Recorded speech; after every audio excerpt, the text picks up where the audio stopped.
Welcome, ladies and gentlemen, boys and girls, to another day of PUBG Mobile Pro scrims for Western Europe. It's the final day, actually, of these official scrims. My name is ImPERium, and for the final day, should I say, I'm joined by somebody very special, at least especially to me. He helped me massively. I will definitely be simping for him hugely across this broadcast. I am joined by the wonderful, the amazing James Banks. How you doing?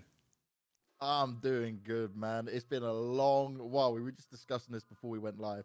The fact that it was 2 years ago almost to this day that we were chilling, doing some of the first open PUBG mobile stuff that was coming through, and we didn't know where it was going to go. We didn't know where it was going to take us. But you're saying you're simping for me, man. You're the master when it comes to the PUBG mobile stuff, right? I've been out. I've been taking a little back seat. I just came back in a few months ago, and now you're like, oh, let's do some of these pro scrims. I'm like, sure. You know what? Let's get some more warm up done, because we got some more excitement to come. Not just these games here, but some things that'll come later down the line that we'll be able to talk about soon enough. But mate, you have been killing it, and now we get to see kind of where some of these Western Europe teams are going to be. Like you said, it's the final week, so I guess we have to do something special for it, right?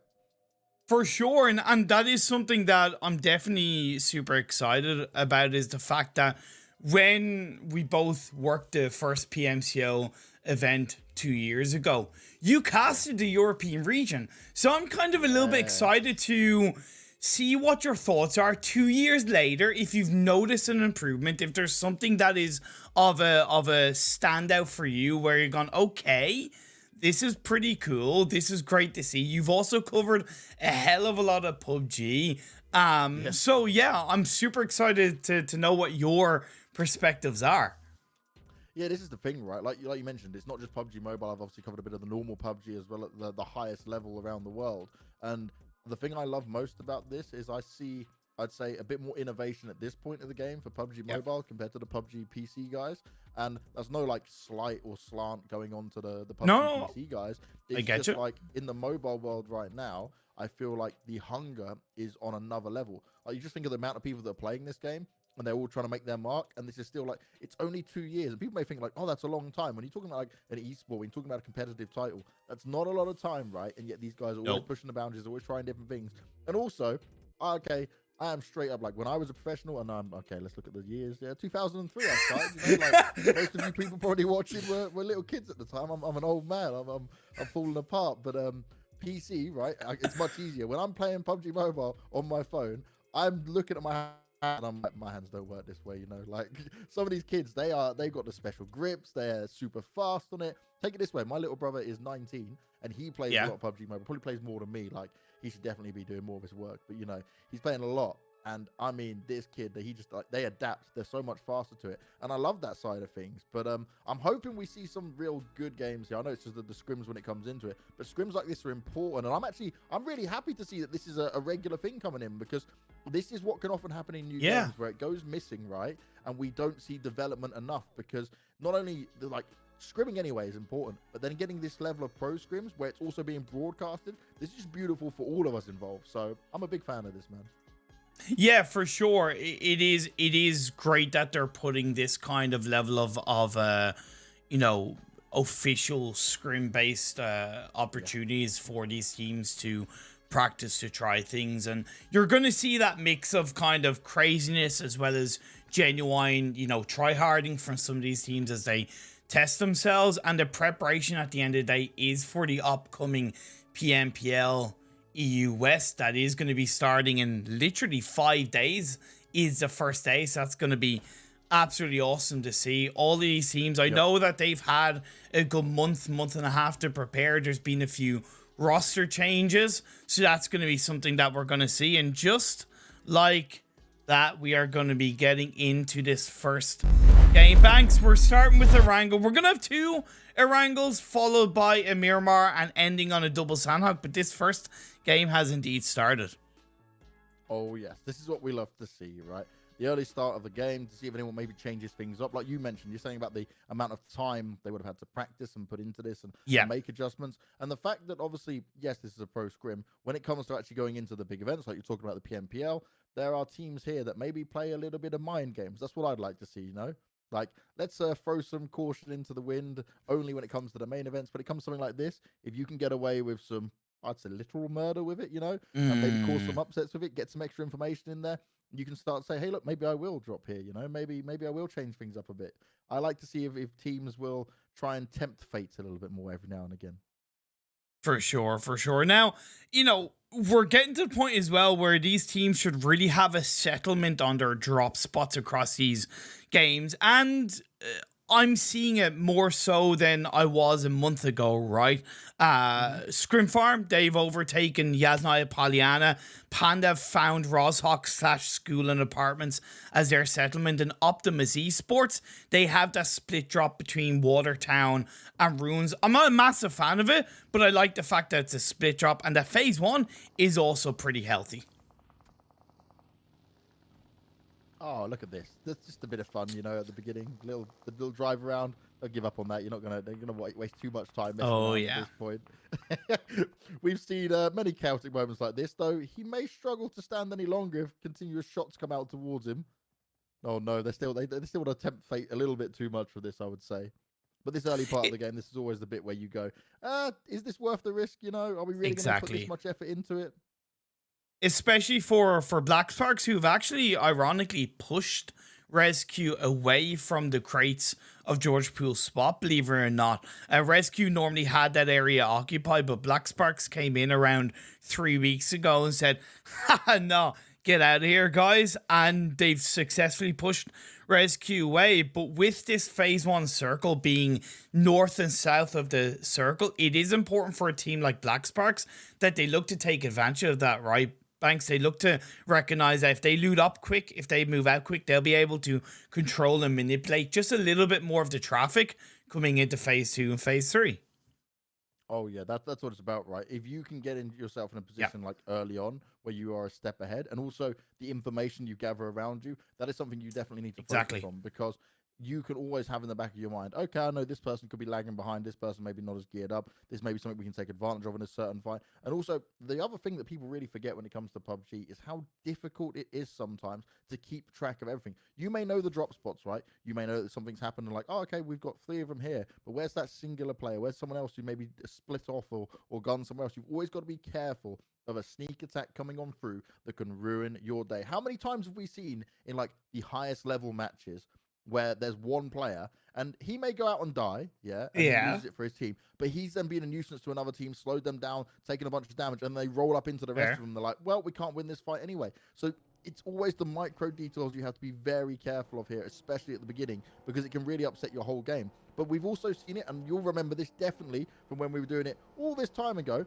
Some teams will be like, oh, we can do a 2-2 split. I know for me, I've never been a big fan of that, especially early on, because the risk versus reward can be huge.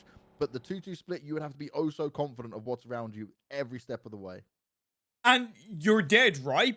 But that's where I'm going to say that in the last 6 to 8 months, especially in the European region, there's been a lot more growth in the confidence level of the players, so that those 2-2 splits are becoming a lot more viable. They are becoming a little bit more rewarding. I'm not saying it's perfect. It's not, and it will always be an improvement. But compared to all that time ago, 2 years ago, it definitely shows to be worthwhile for a lot of these teams. We are seeing, of course, the circles start to move in on this phase 1.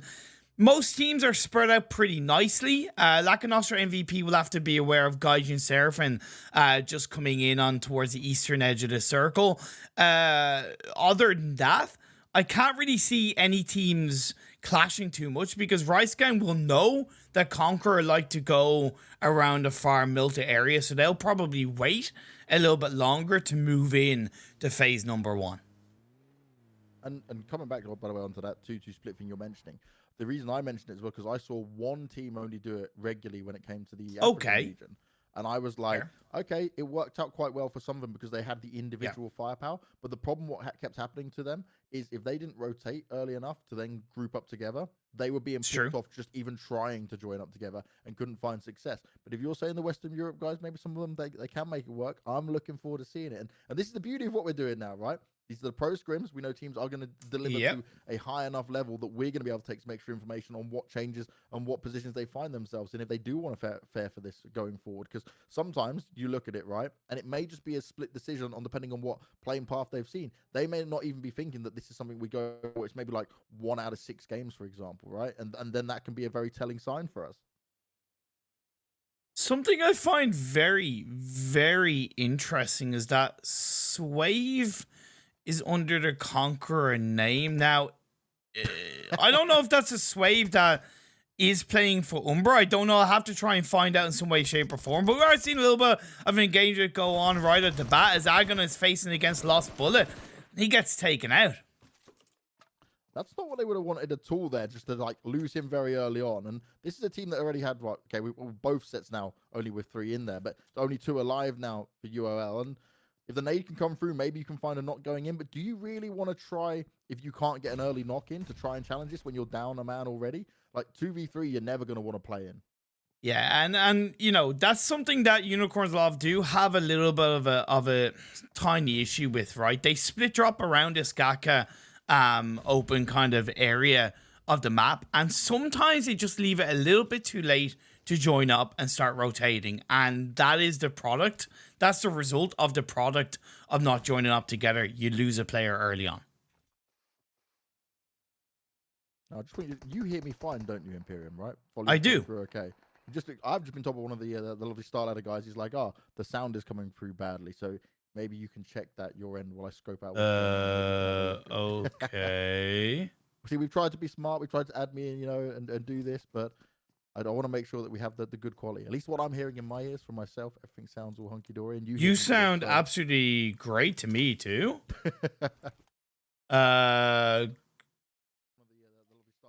Like, oh, the sound is coming through badly.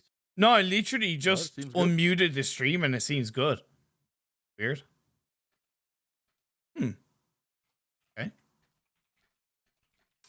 Okay. Hopefully, yeah. Keep typing away. But Optimus Esports looking to push Destiny back away from that kind of north of the river spot. I believe that's around the shooting, right outside the shooting range area. We still see this fight going on between Lost Bullet and Unicorns of Love, staying somewhat stubborn around this area. Fresh was there, then Ked joined up, and now both of them are together. And you know what? At least both of them are together. They're going to look to push in. Can they back in this? That's going to be the key thing here. Oh, he just spotted him out as well, which is going to be huge. Means he's not going to get sideswiped, and he is expecting a player to try and push through. KED, if he can get something done here, nice and close to the door in time. Won't get any splash damage done on towards him. Fresh is just keeping an ear, even though he can't keep an eye on him. He's hidden away. He knows what's going on around him, and it's just how they want to approach this. The grenade's going on through, but it's not going to connect with anyone just yet, and they're waiting for that potential push to come on through. Fresh wants to have a go on it, but I do want to see if he goes for this push, him to stick with his teammates. He's now heard the pin. He knows the grenades are going out, and he can also spot it. Did he just see that Ash has left?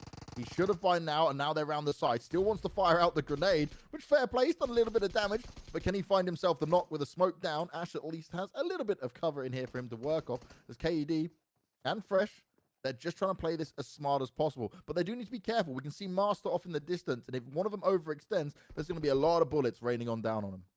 I don't think they know that Master is up on that backline area. It's important for Lush to try and bait Ked and Fresh into that open area so he can get exposed.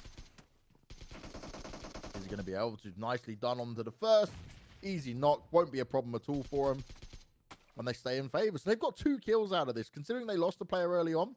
And I'm guessing because we only see 3 on the feed that actually they only came into here with 3 players, you know. So that's obviously a bad start they want anyway. And Master, he's all the way there, gets in the vehicle and says, do you know what? I'll go for as many points as possible and play the long game here because I don't really want to fight this. But guess what? They're on the hunt for him. They want to take this fight, start shooting off onto him. Oh, some nice damage done, but can they finish him off? Not all the bullets quite connecting. Oh, come on. KED, he's not giving up. He's firing like crazy, but Master, he's somehow playing like Neo in the Matrix. He's avoided most things. Finally gets it done. He will go down. That's 3 kills for him. But KED, that aim, just a little bit off. Just a little bit. There's an air of desperation. But I gotta say, why did Alush push into the building when his teammate was not going to be able to support him in that? He should have baited him backwards towards the road. Master would have been able to have done something with that. So there is that little bit of a disconnection from the way Lost Bullet played that, because at the end of the day, for the most part, it was still a clean 2v2.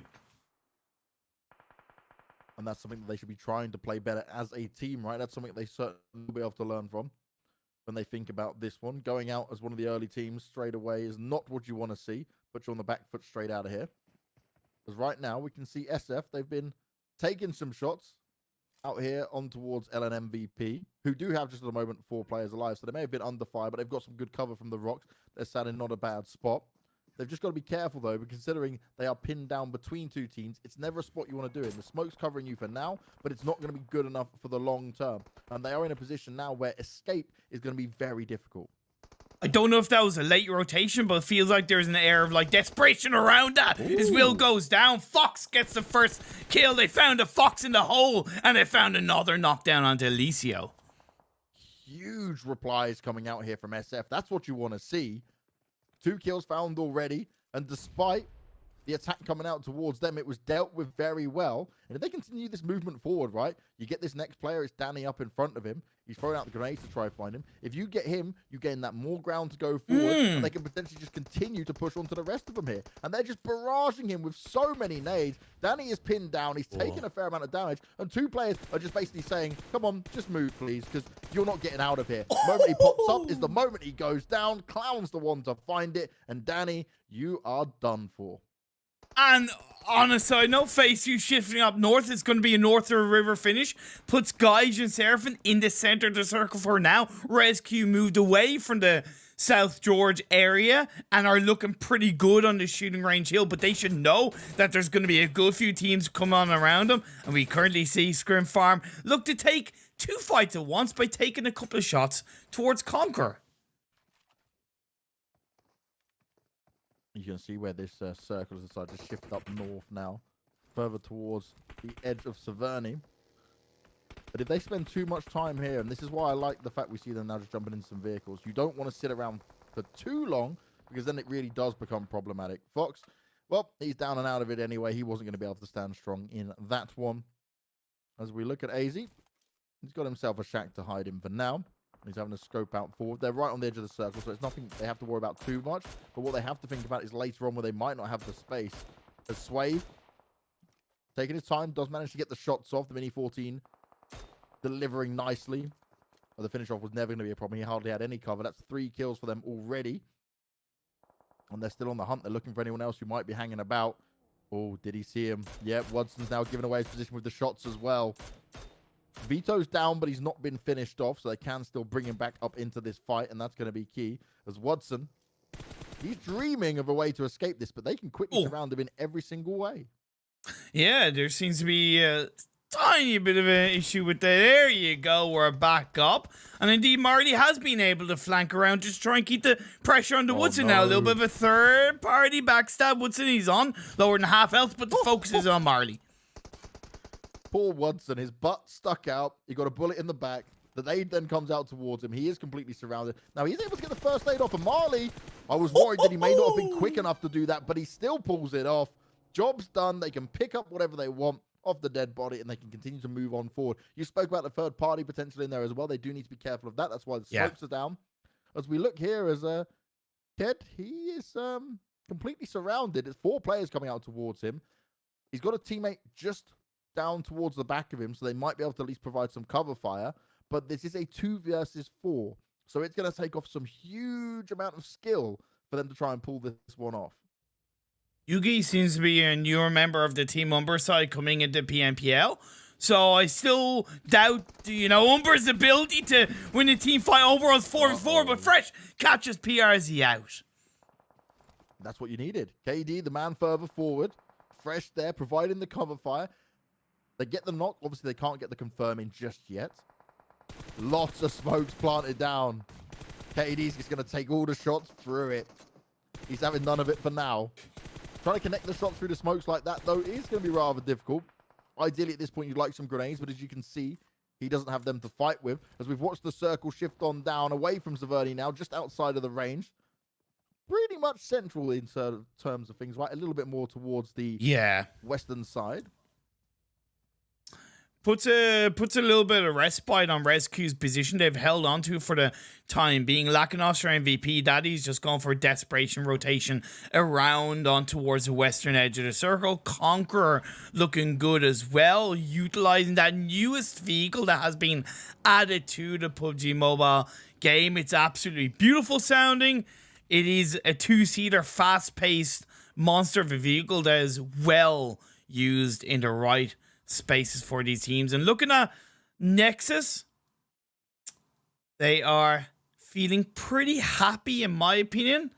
However, I fear that they're just a little bit too close together, James. There's no separation. There's no, extra angles that they're able to utilize, and RESQ have them surrounded.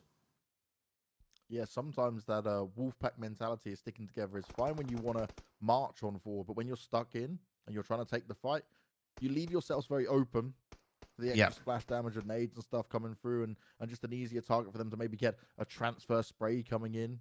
Look at XM, for example. Right, we're seeing them here right now. And they're all in a position where each player has a bit of ground that they've got to cover. That's something I'm much more of a fan of when you're holding on to your position. And you can see this. QX, they decided to just back away from it. They don't actually want to sit with that fight. They maybe realized that the position wasn't something they wanted to fight from here. Yeah, but here's a mistake that RESQ's made, right? They haven't been controlling enough. They haven't been aggressive enough. Now to the point where there's 2 other squads surrounding them. There's going to be third parties left, right, and center. Oh, yeah, they find themselves completely surrounded instantly. Blood, he is down on the floor.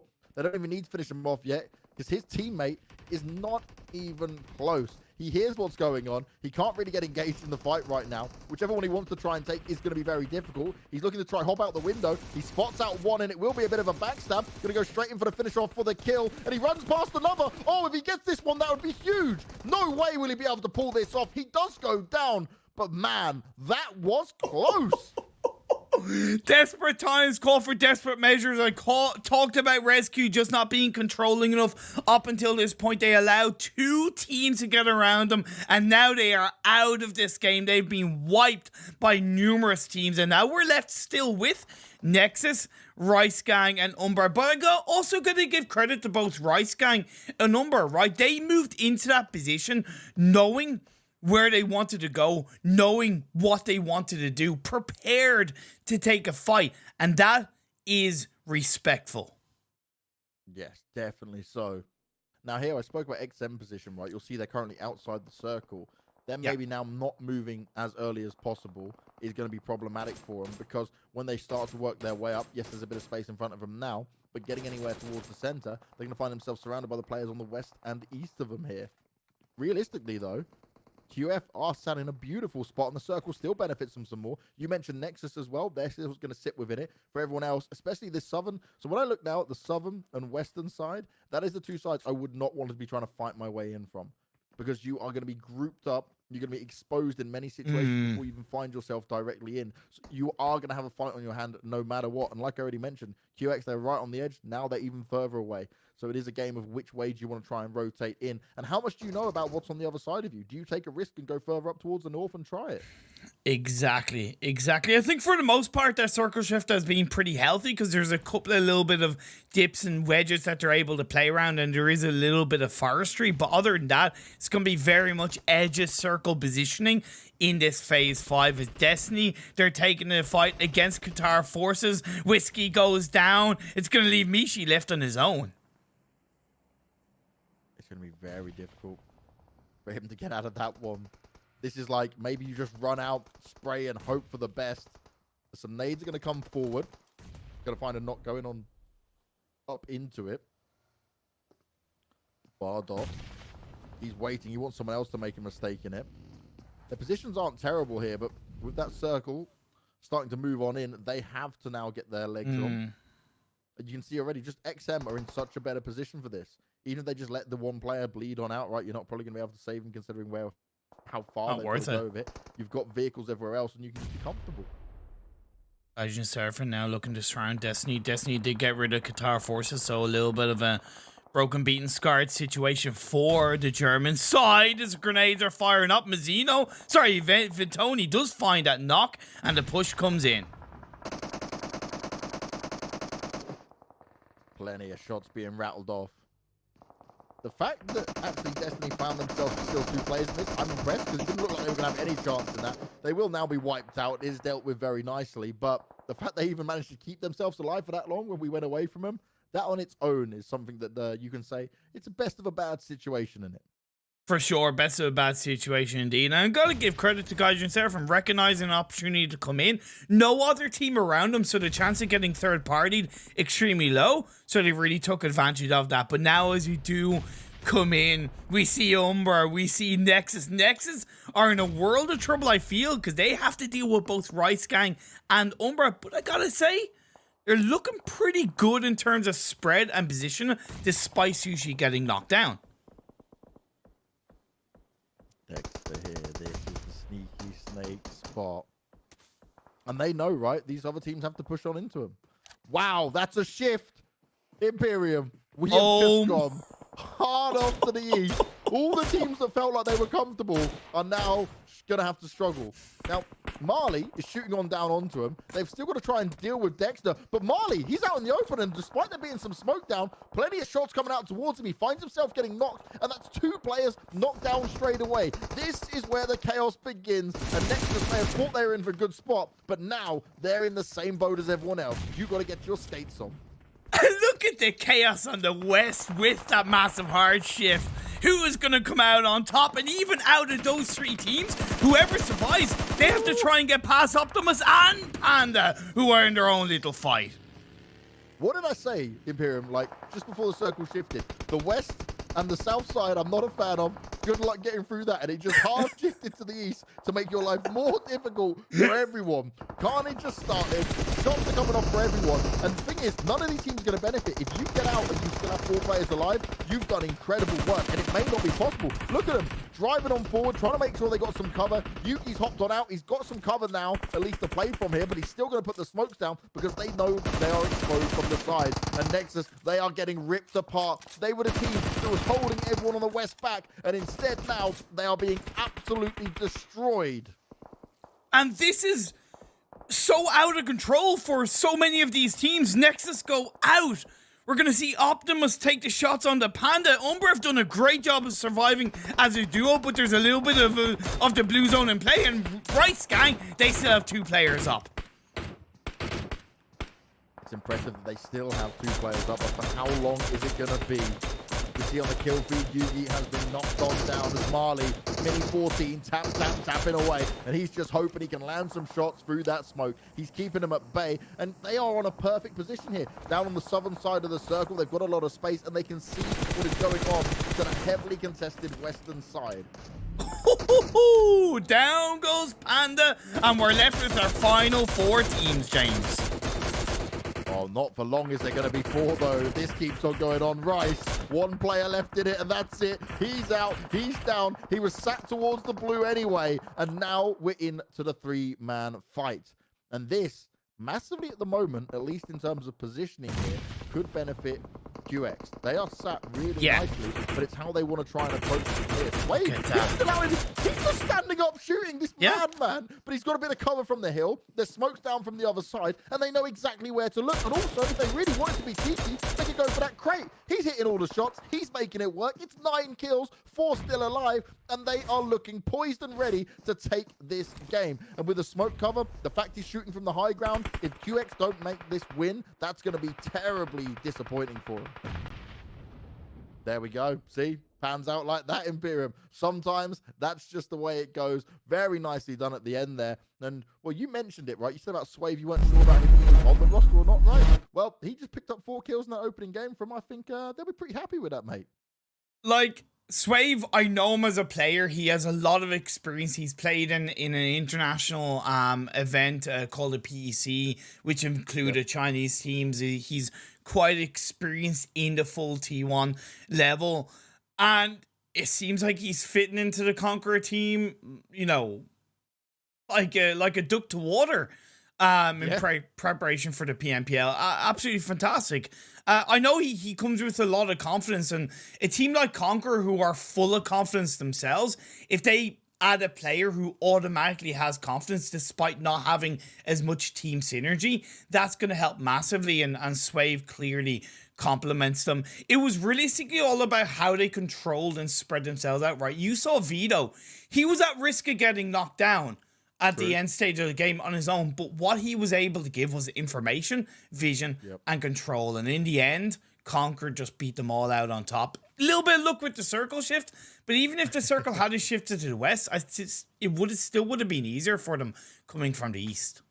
Yeah, but the thing is, right, when we spoke about it, the western side was the most heavily contested. Then you look down towards the south, it was also a bit troublesome. East and north, not too bad at all. But I think the most important part was, even when the circle hard shifted, they were not in that circle straight at the beginning, right? So they still had to work their way into it. It wasn't like they were gifted circles where they just got to sit and chill. They were fighting. The main thing that I love that they were able to utilize their advantage was this high ground. High ground all the way was something they can be very proud of and very happy with.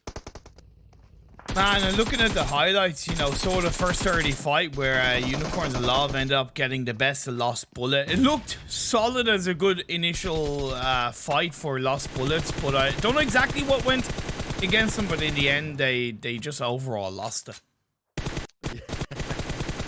Yeah, it wasn't the most ideal moment. It's something you can learn from, though, and that's what these things are about, right? When you look at pro scrims of this level, you know that these guys can fight. You can also learn something about them, but you can also see about your mistakes of it.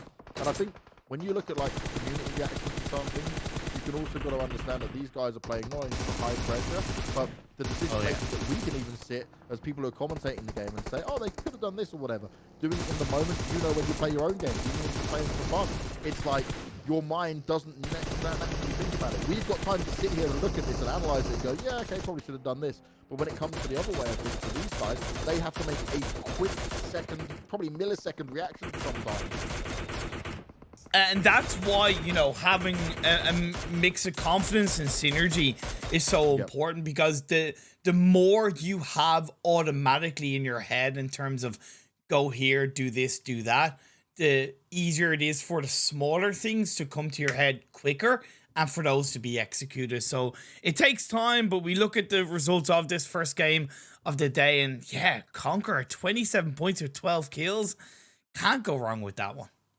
No, definitely not. You're going to be very happy to start off strong with the opening game. Again, Erangel for me, right, and I don't know how you feel about it, being the most staple map in here, I look at this as this is the game where this gives us a big telling sign on how teams are feeling overall, because there should not be a single team or player that doesn't go into this and go, we know what we're doing, we know what the game plan is, we know how this is being played out. And I feel like, for me, when it comes to Erangel, if you get a team that starts off really strong here, I most likely expect them also in the second game to pull something pretty huge off, you know? And then coming into the third, fourth, and fifth, then obviously when it changes, we've got Miramar, double Sanhoks afterwards. That's where you say some of these other teams might be able to jump up, shows a bit of that specialist mentality.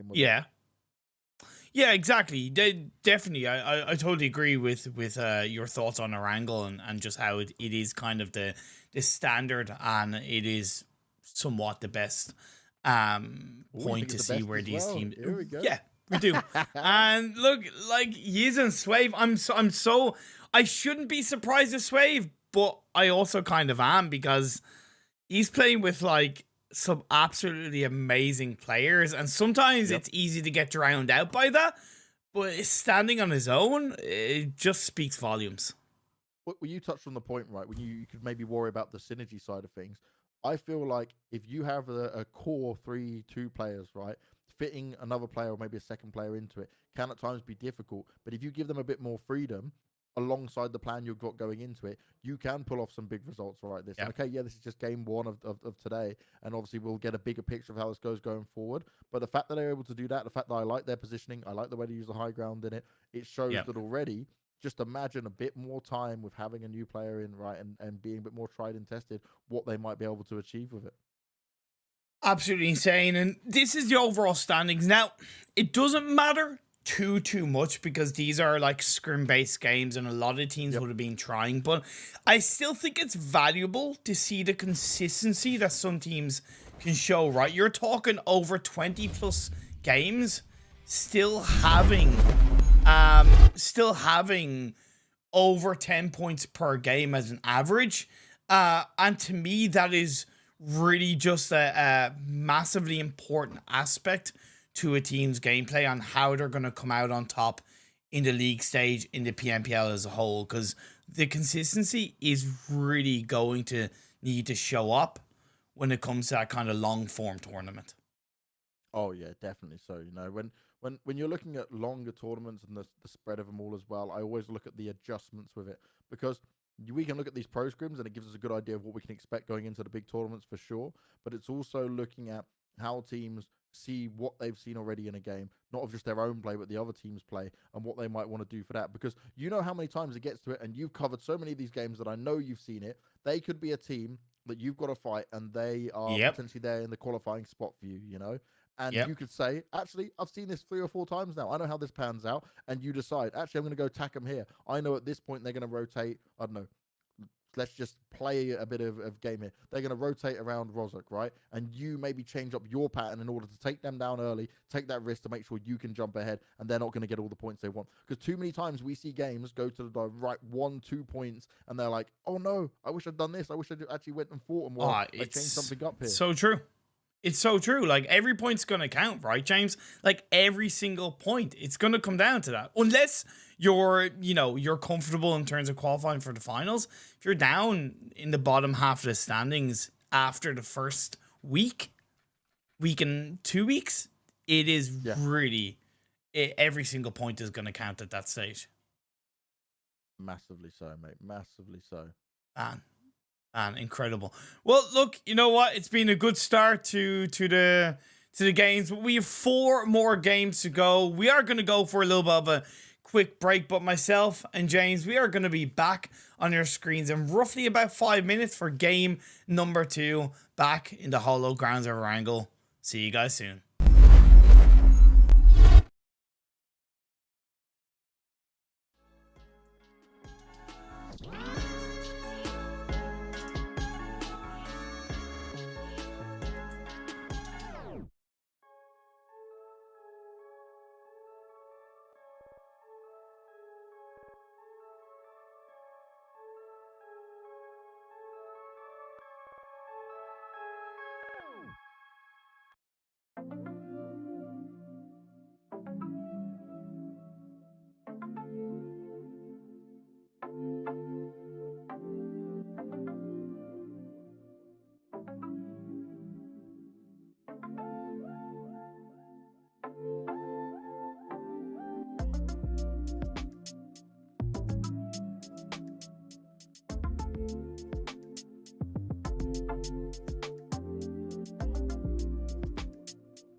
And we are back, ladies and gentlemen, boys and girls, to, of course, the PUBG Mobile Pro Scrims. Yeah, PUBG Mobile Pro Scrims with myself, ImPERium, and a wonderful James Banks who's commentating with me. We've had one game down, which was won quite dominantly by Conqueror. But James, with 4 more games to go, anything can happen.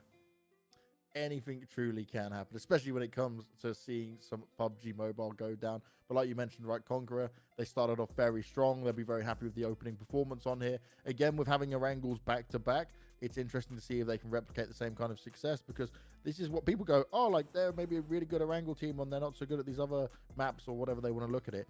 They've also got to remember, and this is one thing I think not enough is done, is the fact that also the circles, the playing path, like all of this plays such a huge factor. Because I don't know, you could be a team that decides to go military based, right? And the circle straight up to Severny, and you go, well, even if I'm really good, in general, I'm fighting further, I'm traveling further, I'm having to work my whole way up. It's all about the different approach for it. And I always find if you are a team that has a very unfortunate circle that goes nowhere near to where you'd want it, right? You are miles away. Then go for one of those really far western, eastern low like rotations where you take a longer route, maybe even taking a couple of early phase circle damage, just in order to avoid some of these fights. Because more often than not, fighting early on does not see you benefit to that later game, because you may lose a player. You may have taken some dinks down, right? You get the headshot come through and you're having to replenish things. Like, there are so many little details here that people need to be very aware of, and the pressure and the stakes of pro level games is so much more different to the games that me and you play, right? And this is what I love actually about coming back and doing PUBG, is because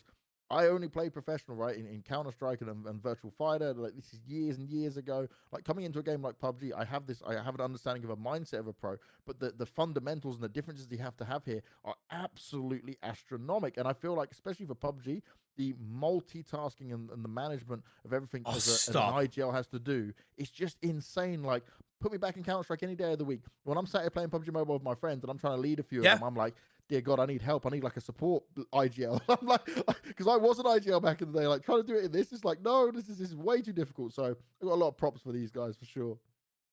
Yeah, for sure. You're absolutely dead right. Like, you got to deal with 15 other teams, 60 other players around you, knowing the pathing, knowing the rotations. It's so important. It is so important. We did see that phase 1 circle pop up, and it is not nice to these players because it's on the opposite end of the playing path. It also includes a little bit of military island and some of that water down by the south western edge of the map. So, you know, when it comes to the rotations for these teams, there really has to be a level of basic understanding that for the most part, there's a much higher chance that teams are rotating into the circle. They're going to be rotating from the east, right? Because there's more of a there's more of a kind of build-up of teams based on that playing path.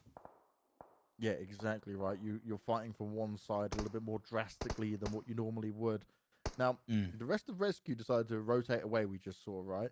And now we've seen Blood kind of left on his own. I'm hoping there's a vehicle still around there. I didn't catch my eyes on it. Maybe you did, ImPERium. But he was obviously providing some cover fire while his teammates escaped to make sure they didn't get shot down. But now he on his own has to escape while there could be an onslaught of bullets that come out towards him. So that's something to keep an eye on when we look at the kill feed a little bit later on for how this may pan out for this guy to try and run away from it. But in general, at this part, especially considering where the circle has gone early on, we definitely need to look at how fast and how much quicker some of these teams will loot up and rotate. We often see that they won't stick around anywhere near the amount of time they usually do. Oh my lord, Halzino, Optimus Esports, call out RESQ. Oh, let's go. And now, they're potentially about to lose another player in here. Bar.OK has found himself knocked down. Holes is chilling for the moment in terms of just bouncing around this. Will maybe try and get the revive, but I'm not a big fan of it, especially if a nade came out or so. Yeah, this is better to try and take the fight. Nade goes on up. He's going to run himself around it. He's doing the left and right, and he's managing to make it work. Will find himself a knock, but there's plenty more shots coming out towards him. And at this point, yep, he'll just punch him to death. He's saving the bullets. He's playing the long game with this. And that's another thing, right? He needs to definitely consider that. This is so early on in the phase that we said you can't be messing around with the timing here, especially how far you're going to have to go. And Black Sparks have heard those shots. They've been wondering what's going on. They disengage away from Crates early, and they might be looking to somewhat third party as Blood finds Bardo. Shots are coming through. Itachi, he's left on his own. He's just looked at this situation and gone, why me? Like, why did this have to happen like this? They felt like they might have been in a better spot for it. He's still going to fight, though. Fair play. And he's actually going to find himself a kill. That wasn't just a knock. He actually gets the finish off. And I don't even know how Coyote allowed that to happen. Like, what? What's with this disconnection? And then Belen finds Tick. It's all gone horribly wrong for RESQ based on the fact that there's too much separation. There wasn't enough togetherness. They should know that Black Sparks were there. They had made noise. What you do is you take those 2 kills, you grab the buggy, and you get the hell out of there. And now RESQ, they find themselves with 1 up at the bottom of the barrel.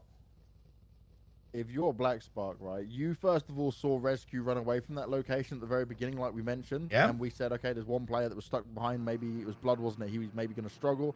And then instead, a bigger fight goes down.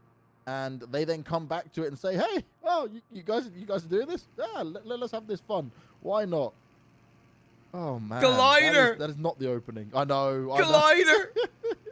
Yes. Let's go. Now, are you a big fan of the glider? Are you a big fan of it? Okay. Honestly, no, I'm not. I don't think it should be. I don't think it should be in the competitive game because I just don't think it really adds any real value, and I don't think it's I just don't think it's part of the competitiveness. However, as something fun to watch, you know, I'm entertained, right? I'm entertained by it, so I get why they've included it.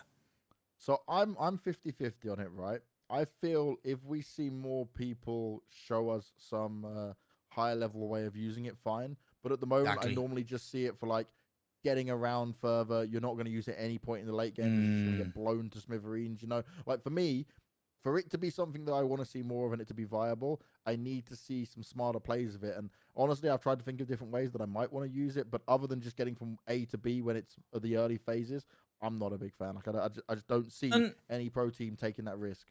Well, yeah, see, that's because a part of it is because of the fact that it's RNG on where it spawns, right? Yeah. So unlike the vehicle spawns where you're able to kind of be a little bit more calculative, you are able to use the car. Yep. There's no point in thinking about it because it spawns randomly. I'm trying to think like how we would. This is what I mean. This is what I'm trying to theory craft on it. Is there like certain locations where it should have it? For example, I don't know. Maybe you want to put it in 4 far away locations from each other, something like that. You know. Interesting to say the least. Yeah. I'm sure it will develop. The development of PUBG Mobile has been huge anyway. But look, we're back with Conqueror again. They did win our first opening game in here. We enjoyed what we saw from Swave. He was looking very good. They found themselves some high ground again. So one thing I'm starting to notice, considering it's only the second game I'm covering of all these guys, that high ground is certainly something they want to fight from. It's always where I'm looking to try and find success as well. You get a good vantage point. Often there's trees in these locations. You can find yourself a good amount of cover. It gives you a good lay of the land for also scouting further ahead. Scouting obviously being hugely important at these very early phases. Even if you scout and don't take shots, you'll often see players around, not take some shots, right? And they're literally with their mind just thinking, okay, there's one there, there's this set here, maybe they're on the same team, maybe they're not, and they'll plan out where they're going to go from there down on into the next few phases. And that kind of gives you a good idea of what you might be running into, because you never want to go into these things blind.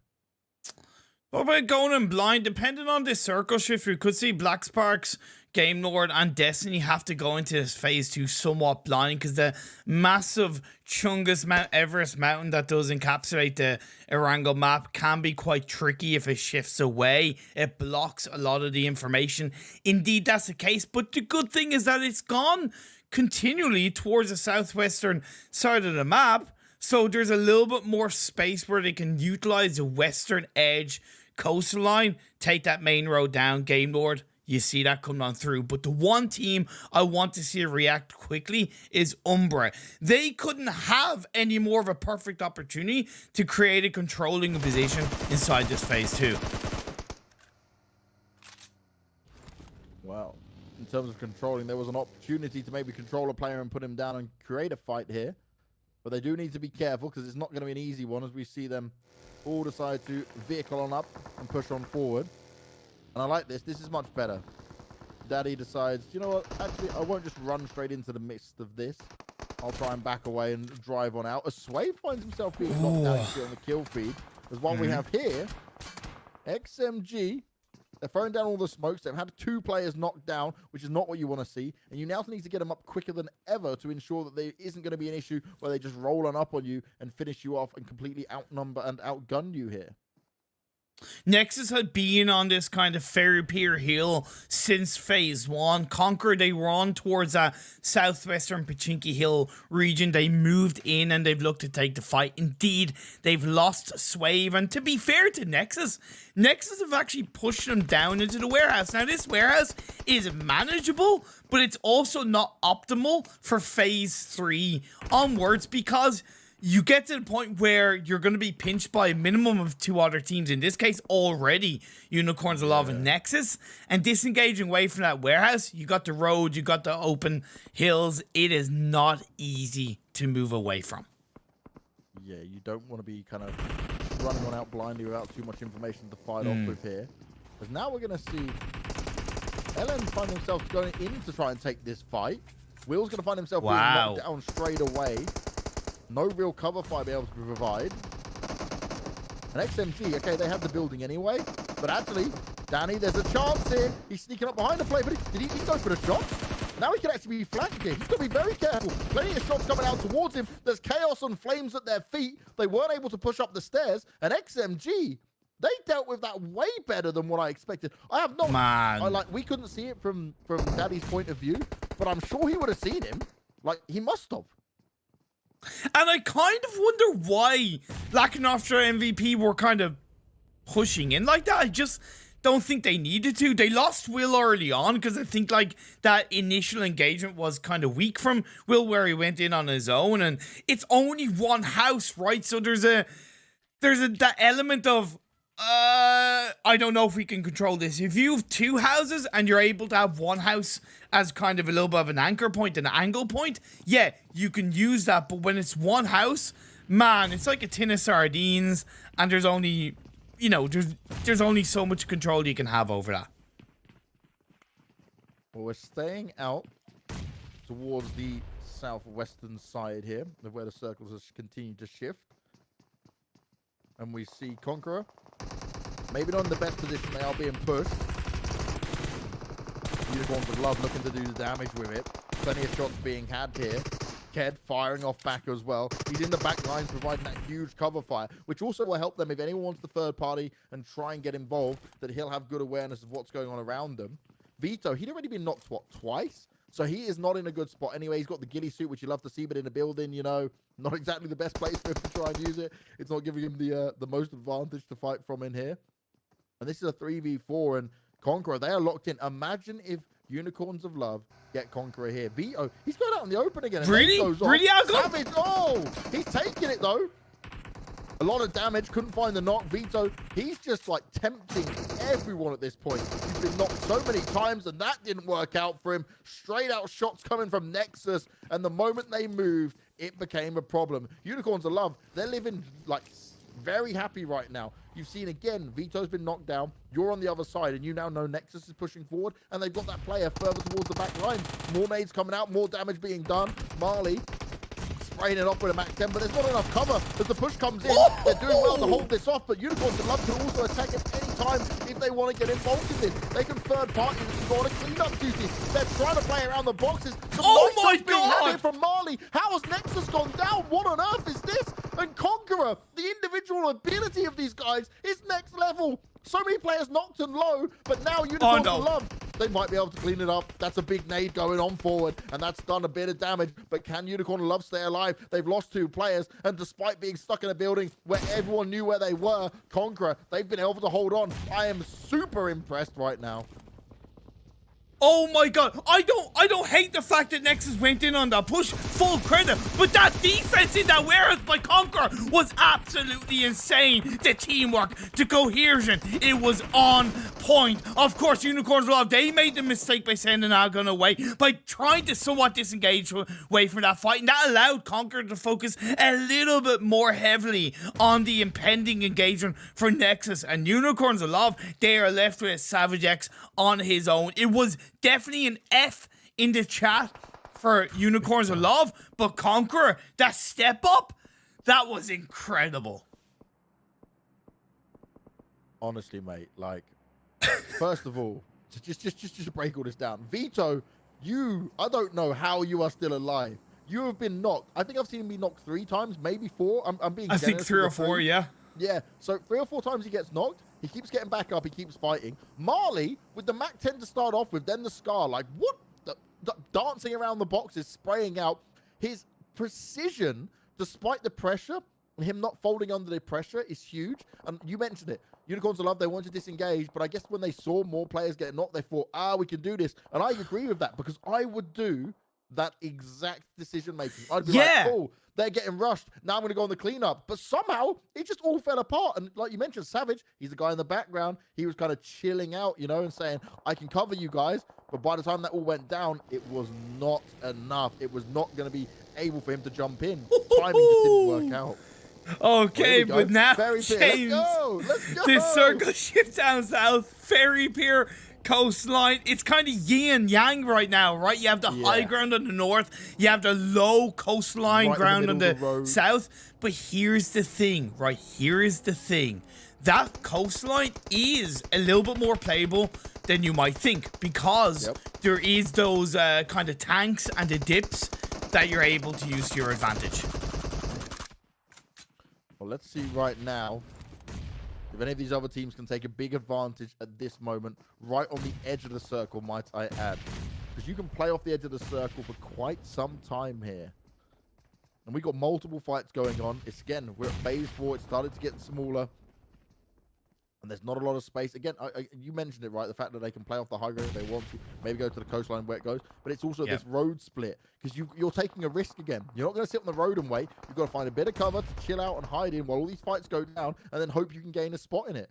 And if you're any other team right now other than Conqueror, I would be scared. And the reason I say you won't be scared if you're Conqueror, because I still don't understand how they achieved what they achieved. I still don't understand how Vito is still alive. Yeah. And if they even pull a top 3 placement off in this game, I'll eat my shoe.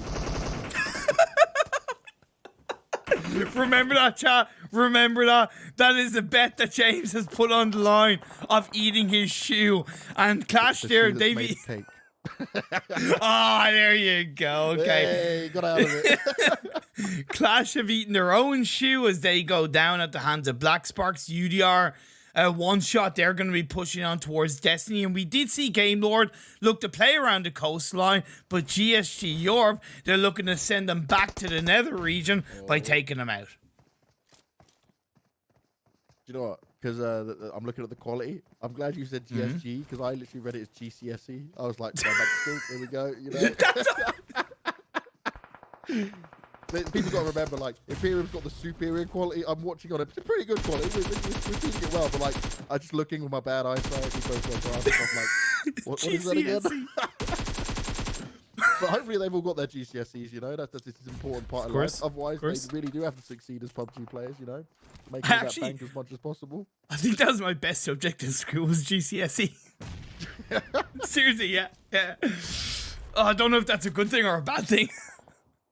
I wouldn't be able to tell you. My grades were certainly lacking from start to finish. What has not been lacking is the crazy action that we have seen out towards the Ferry Pier now, as we are seeing more teams opt to be down on the coastline side of it. But honestly, like, look at the positions of some of these guys. If this goes away from them, working their way up from the coastline towards the road, you are going to have so many smokes. Like, this is not easy at all, mate. And look where we are. It's still a 50-50. It's still completely split. So crazy. And gotta give credit to One Shot UDR. They pushed in. They taken down a couple of the Destiny members.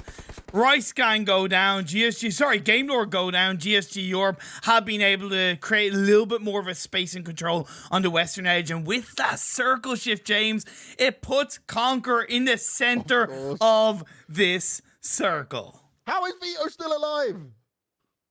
What? Nothing makes sense. If I've been knocked that many times, right, there's no way I'm surviving. This guy, he's been protected, he's been dodging bullets. Is there 3? Am I seeing 3 of them or 2 of them there? I think there's 3, Azzy, Marley, and Vito, yeah. So they're still in such a good spot here. Yeah. And they can control the circle from here. And that's what they're doing. They're taking more shots at the same time. You can see, look, they're moving forward to take more shots and more kills. And they can also allow the other teams around them to somewhat take each other out, right? The bloodbath that's going to ensue on the coastal line, on the beachland of this Erangel map is going to work wonders for Conqueror. He just protected himself hugely with that molly as well. I love this from Mozero. Problem is, getting out of there is still going to be the difficult part. GSGE now. Further split apart. Plenty of smokes for them to try and drive into as we can see them make this rotation on him. It doesn't feel like there's 7 teams remaining, does it? It really does. And look, more shots, Vito. Oh my God, Vito. Comes through. 2 knocks coming through, more damage being done. Conqueror, I didn't think you were going to be doing this good. I know you are a sick team, but just considering how much fighting you had to do and how badly it's been at multiple points, I never expected it to be going down like this. GSG, while all this has gone on, they lost 1 player, but they've continued to try and push on forward. They're up at 7 kills, which is huge. The kills might be able to help them out massively, but it's the placements that's going to be a struggle because they're fighting from the far eastern side, western side, trying to push their way in east. And I don't get why One Shot UDR kind of pushed in so deep into the circle, so blind, right? Because they didn't have the information that Mazzara of Destiny had, right? They were on the western side of that compound. When they wrapped around, they were going in blind and they paid the price. But now we come down to our final 6 teams. UMBRA, they're positioned quite nicely, separated as a full squad in a little bit of a 2-1-1/2-2. If they can get rid of Kossi from Gaijin Seraphim, if they know he's there, that could really allow them to push a little bit more downhill and create a controlling space in the circle. Talon here, though. He could be a nuisance at least with looking further ahead, trying to get some of these long-distance shots in. Moza Arrow, you're not getting out of there. So many shots coming out towards him. Fired on down. He gets finished off. 4 teams remain. And do you know what? Conqueror may actually hit this top 3. I'm going to have to go get myself a shoe cake and eat it. I'll still be happy with that, you know, die out the window, but it'd be fine. Plenty of smoke to cover Conqueror up for now, at least with it all. And look where everyone's fighting from. It's just a waiting game. It's like, is there a timing I can push from round on this? Utilities being used up left, right, and center. This is so difficult to push around. And they're just hoping to find at least an inch they can fight from here. And great play by UMBRA. They get rid of Kossi, but now Yugi is going to go down. Panda are going to push on in, and Lin is looking to take control. Lin looking to do some huge damage. He's got the confidence. He takes the first few shots. The molly's going to go out as well and start to burn him alive. This is beautiful pressure being applied, and that is how you push on forward as a team. Great use of the molly, gone further forward, and they are keeping their wits about them. They are still looking around, but now they just need to gain that little bit more extra ground. And you can see still firing off these smokes. As Conqueror, Vito, still a little bit of health, but he's alive, you know. He's still there. He's not giving up, mate. He's never going down. He's the immovable, unkillable object within this lobby right now. He's a cat. He's got 9 lives. Yeah. He really has. He has. This is wild. This is actually wild. Oh, no. Oh, that's so unlucky. Just as he tried to get up in time, the flames hit him. He's going to have to use the first aid. Luckily, you hear that next molly go down, but it doesn't start to tag him up. Lau hoping to move on forward. Vito in the giddy. I mentioned the giddy so long ago when it wasn't even useful for him. Now it is actually useful, and he's being a right nuisance with it all. He's up at 6 kills for the 12 that his team have, and he is not done yet. Conqueror looking for back-to-back wins opening up today here on Erangel. And I said about it, right? If they can be the Erangel Kings, if they can be the Erangel Gods, that's going to be huge here. It's a scare that they're putting into the rest of the teams within the lobby. I've pinpointed Vito as a man who could come out as the MVP of the upcoming PMPL. In this game alone, he's got 6 kills, and he's finding more. Monstrous performance. They are not done yet. Still got a good enough meds on him at the same time. That's something to be very crucial of.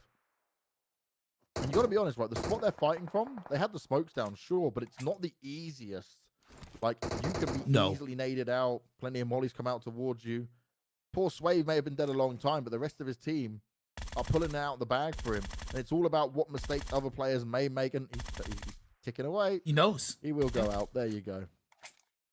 Like, just simple stuff. He didn't overstay his welcome, Vito. He didn't overextend. He knew. Nope. He knew the blue zone was going to be his friend. But now as the next circle shifts on up, it goes towards Conqueror, to be fair. But they know. They don't have to worry about what's going on to the west. They can focus solely on the east and the southeast, right? They know roughly where their opponents are. I'm trying to do the quick math here. Oh, okay, I can see where Talon is now. Yep, now I understand it. Ooh. So Talon's so far away that he doesn't want to get backstabbed. I'm hoping he knows there's another player close to him. Prolord, they've got a good idea of. You see Marley's looking out towards him. He may not know. This could be a sneaky play that really puts Talon in an awkward situation. Maybe if Prolord's like spotting it out for him as well. But he should know because Panda took down 2 of their players. No, he wasn't aware. He was too busy. An easy kill for them to find. Oh, and Prolord's gone.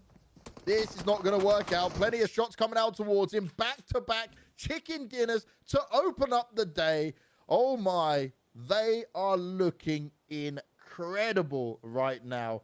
Conqueror sit there sitting pretty very early on Imperium, and they did not have an easy game. They were not gifted opportunity. You said, okay, they got that circle towards the end that looked fine for them, but my God, they were fighting. That fight that they had in the warehouse was incredible. And Vito, I know you're in chat, mate. You are literally a god. You avoided death so many times. When I thought you were finished, I was sat there going, yeah, he's not getting back up this time. Oh no, there he is again. He's still doing it. Like, why not? I wish I had that ability. Jeez. Like, just the resilience from Conqueror. And I said when they moved to the warehouse, I said it was going to be difficult for them to disengage. Now, what did benefit them was that teams actually engaged on them towards that warehouse. And because it was, and because it was just one of the products of they didn't exactly know what was going to go down in terms of other teams' mistakes. But just that resilience, right, between Marley popping off, between Vito just constantly getting revived up and standing back up and shooting, just the confidence is so important. The confidence is so important. I just cannot talk about it anymore. How important confidence is, and Vito was the antithesis, because you know when you're playing a game, right, where you're, you know, let's say take League of Legends as an example, right? It's a very well-known game. When you die 3, 4, 5, 6 times in League of Legends, your confidence is shot, your motivation is shot, right? It's the same thing in PUBG Mobile. Well. Exactly. When you constantly get knocked in PUBG Mobile, it doesn't feel good. It does not feel good. But to still stay focused off the back of getting knocked 2, 3, 4 times like Vito did, man, that popping. I would love to know the actual stat of how many times he got knocked down. Maybe Vito, if you're in chat, you can just tell Vito, do you know how many times you got knocked down in that game? Because like the warehouse push, right? He was always the front man. Sat in the ghillie in a warehouse obviously doesn't benefit him in terms of being covered and not being able to be seen. But so what's that? A 27-point game the first time and a 30-point game this time. Jeez. Conk, man, that's that on its own impressive. But come back to that warehouse fight, right? Unicorns of Love, they wanted to back away from it, didn't want to fight it. Nexus then rolled up and were like, we're going to take both of you. Nexus then had their asses handed to them, quite literally, like they were not ready for it, right? They thought they were like, this is going to be an easy one to fight. Vito again was down, and the spray back comes into it all, and I'm like, oh my God, is this really happening? And then Unicorns of Love would like, they tried to fight, they thought they'd get involved, and actually they maybe just, they'll learn from that in the sense that maybe we should have just backed away. Because it's not like they played badly. I love the fact that they had, I forget which player it was, but they had one Savage player X right towards the back lines. Yeah, Savage X, there you go, thank you. He was sat in the back lines, giving the cover fire. But once they got into that warehouse, playing around the boxes. It was just really smart. The individuals were on point, and on top of just being knocked, Vito was the one right up there with the kills as well. 7 for him in that one. Huge work. Very impressive. And they did that with 3 alive since the warehouse. Crazy. Absolutely crazy. I'm just lost in here. I can't believe it. But, you know, to be fair, we got to, you know, take the light away from Conqueror just a little bit, because I have to give credit to Panda, right? They got 15 kills as well, right? They pushed them perfectly onto UMBRA, right? They controlled the northern side really nicely coming into these circle shifts.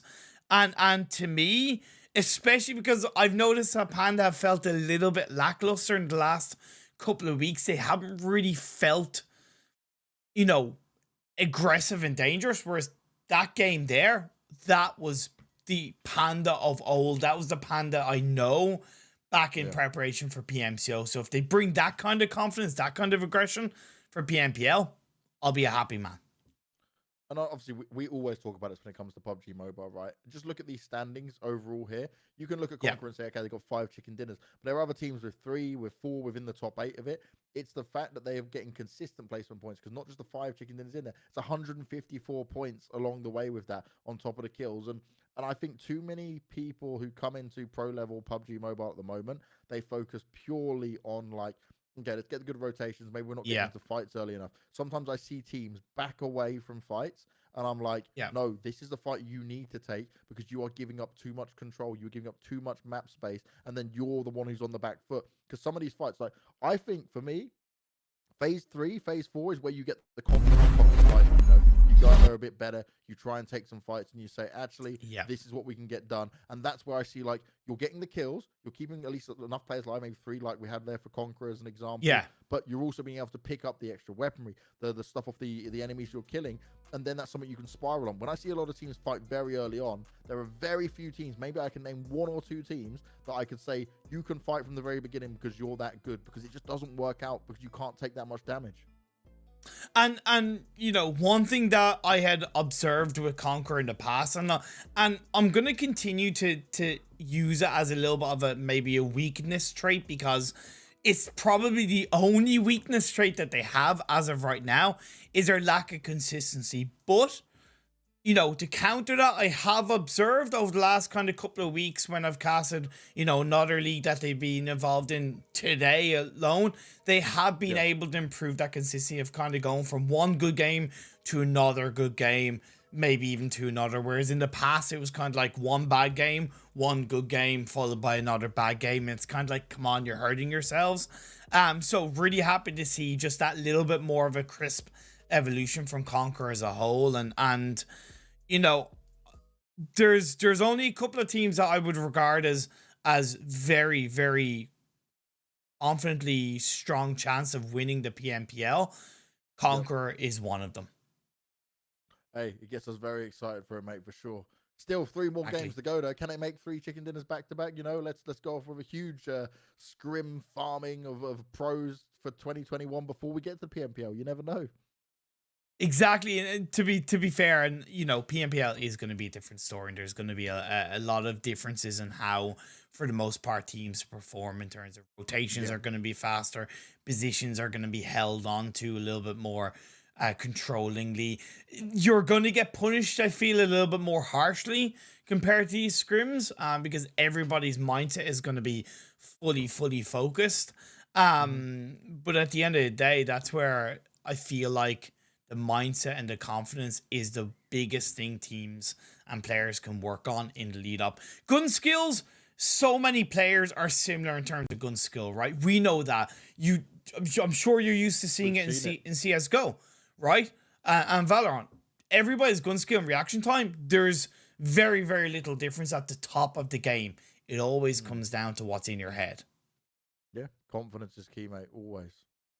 Big time, big time. Well, look, you know what? On that note, let's go for a bit of a break once again. But we do have Game 3, which is going to be on Miramar, coming right up. So join myself and James in roughly about 5 minutes.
And we are back. The PUBG Mobile Pro Scrims for Western Europe. We're getting into the halfway point of the final day of these scrims. Myself, ImPERium, with the wonderful James BanKs. And we're going over to Miramar for Game 3. And I know for a fact, James, that makes you a happy man. Yes, it does. I know a lot of people probably think I'm insane because I like Miramar. But, like, I'm a man who enjoys, you know, the aim style, and I like the long distances in it as well. I like the tricky situations. I know car rotations can be quite difficult on it, but like for me, Sanhok is too small, it's too crazy, it often becomes almost a bit too random at times. I know you're a Vikendi fan. I had one bad game on Vikendi that made me lose my mind, and I've just forever given up on the map. I just can't deal with it, you know, ever again. By the way, I should really just start playing as much Vikendi as possible because to get this, you know, when you have like post-traumatic stress. I feel like that's PTSD. What I had from that man. That one game just sent me like completely loopy on it. But no, Miramar for me is a lot of fun. I love just the style of it. I feel like I'm like a kind of wild rest scenario, you know. And also, I'm a big fan of trying to get island finished because I just want to see the whole world burn. I once, in PUBG Mobile and in PC, have been given the island finishes, and I watched madness happen, and I enjoyed every second of it. Have you casted it? Yeah, mate. It was one of my most enjoyable commentary moments. I've commentated a lot of games. I have commentated a lot of different games, and it was absolute madness. There was a guy who went over there as a solo player when he lost the rest of his team, ended up winning the entire game because he was the only one smart enough to have gone over and just took the risk. And as everyone else was trying to get to him, no one could fire down him, and he's just like, I'm chilling. And then, you know, down here, right, where you've got Minister Del Sur, I had another ending, which me and Toby commentated on PC, where basically it hard shifted all the way over down towards the west, but then it cut everyone off when it went further down south. And this is before they added the bit where it's like has to be 40% water cut off at a certain phase. Yes. So this is before then. And me and Toby were like, no way. And basically everyone like fully sent it to swam into the water. And oh mate, it was amazing. I just love to see the absolute most insane stuff go down, you know, because I know the pro players want the good normal games. I understand that, but sometimes you got to get hit with the RNG like us public players get, you know. And I just like to go, ha, ha, ha. It's not only me that gets this. we're evil at heart when it comes to casting, like, you know. I want the fun. I want the madness. There we go. Give me a Los Leones finish now. I'll take that as well. There you go. There you go. Are you a fan of city endings? So I know many people are like, oh no, like city endings are terrible. But I find that like, okay, sometimes on the individual level in terms of like positioning, it's not exactly the greatest, but I think it also puts us into the bit where you go down to that raw skill, that aim moment of whose building's going to get rushed. I've had a few good city ending games. Most cities I'm a fan of, but there's some cities that I just think are absolutely terrible in terms of ending on. Like Los Leones, I just think it's a crap city to end on. El Pozo, a little bit. Because they're kind of the bigger cities, whereas the smaller cities like El Azahar, Picado, Impala, I think those are fantastic to finish on because there's a level of franticness involved, and you know, depending on the timing of when they actually do actually kind of rotate into the city. So I do enjoy city finishes, but not all of them, to be fair, not all of them. Okay. Well, YouTube chat right now, let us know who you think is going to win this game. Do you think we can see 3 chicken dinners in a row here for Conk? Because Conqueror came through on both Erangel games and won the second one. I'm still impressed with just how they won it in general. But if they can get a third now, that's it. I'm just going to get up. I'm going to leave you to commentate on your own Imperium. I'm just going to go just sit down and try and catch my understanding of the world. Because you said they were good. Yeah, and I looked at the points. I'm like, okay, I can see they're pretty good. But I've been impressed. It takes a lot to impress me with this, right? I've seen enough of these games go down, and these guys they've rocked it so far. I feel like their confidences must be just incredibly sky high right now. Oh man, looking at Eastern Stars, one of the 2 Romanian teams are dropped in Impala. You know, one thing to note is that playing path was actually very healthy for a lot of these teams because it was pretty central going from the west to the east. A tiny bit diagonal, but if anything, that's a little bit better. Eastern Stars would be able to definitely do wonders with that, despite being one of the later teams dropping because of the direction of the playing path. Panda, they drop in Valdemar. In the past, on the side note, Panda's position, it actually has been contested by a couple of teams, OPTIMUS ESPORTS and QATAR Forces. So Panda haven't had the best of runs in Miramar over the past few weeks. In this game, at least, it seems like they haven't been contested, but just something to think about and look out for the viewers coming into the PMPL. They might get contested in that area. Ooh, we'll have to wait and see how it will all go down. Here, Bardot, all I remember sadly from the Erangel game is him being the early player down in his team. Maybe he can have a better chance this time around. Poor Talon. I'm just going to come back to Erangel for this guy where he didn't realize how close people may have been, and then he managed to take full advantage of it. And that was definitely a mistake from Talon, to be fair, because as I pointed out, Panda had pushed in and taken down 2 of the UMBRA players.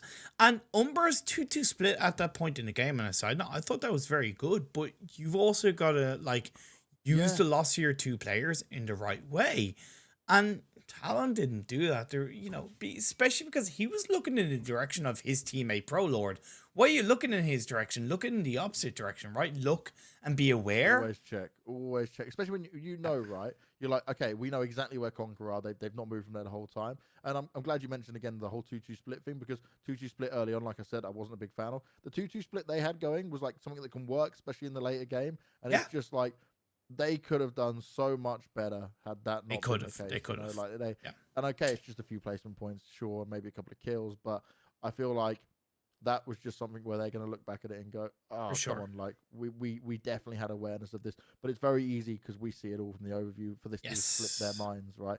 And I don't want people to sit there and think, because this is what happens when you know, when we're commentating these games, people are like, oh, but you're not a pro player and you don't necessarily, like, trust me, we understand from their point of view of that it's a very different look compared to what we see. But if we don't mention these things, we're not educating you guys, and also they may not be noticing it the whole time as well. So VOD review, incredibly important for all these teams. Exactly. And what's also going to be incredibly important is also the adaptions we get to see from game to game. Just even little bits of communication going on down here. Now, Will, oh no, he's going to take some shots. He's actually going to get off with a first. Oh, that's it. Straight in with the kill. Now, I was going to say I worry for Will, because every time we've seen him get into fight on the first 2 games, he's died very quickly. But look at this position he's able to take. Okay, his teammate is under heavy fire. He's still going to stand strong. He's going to back away. Will, he wants to jump over it. You can hear all the bullets. Oh, he's going to go for the shots as well. He's taking a bit of a risk with the jumping shots for it to work out. Damage has been done, but can they find him and put him down? Oh, he's fallen. He's trapped. No chance at all. There we go, Will. That's the start you wanted. All the teammates still alive. A little bit of damage done towards you, but an easy cleanup of 2 kills for them.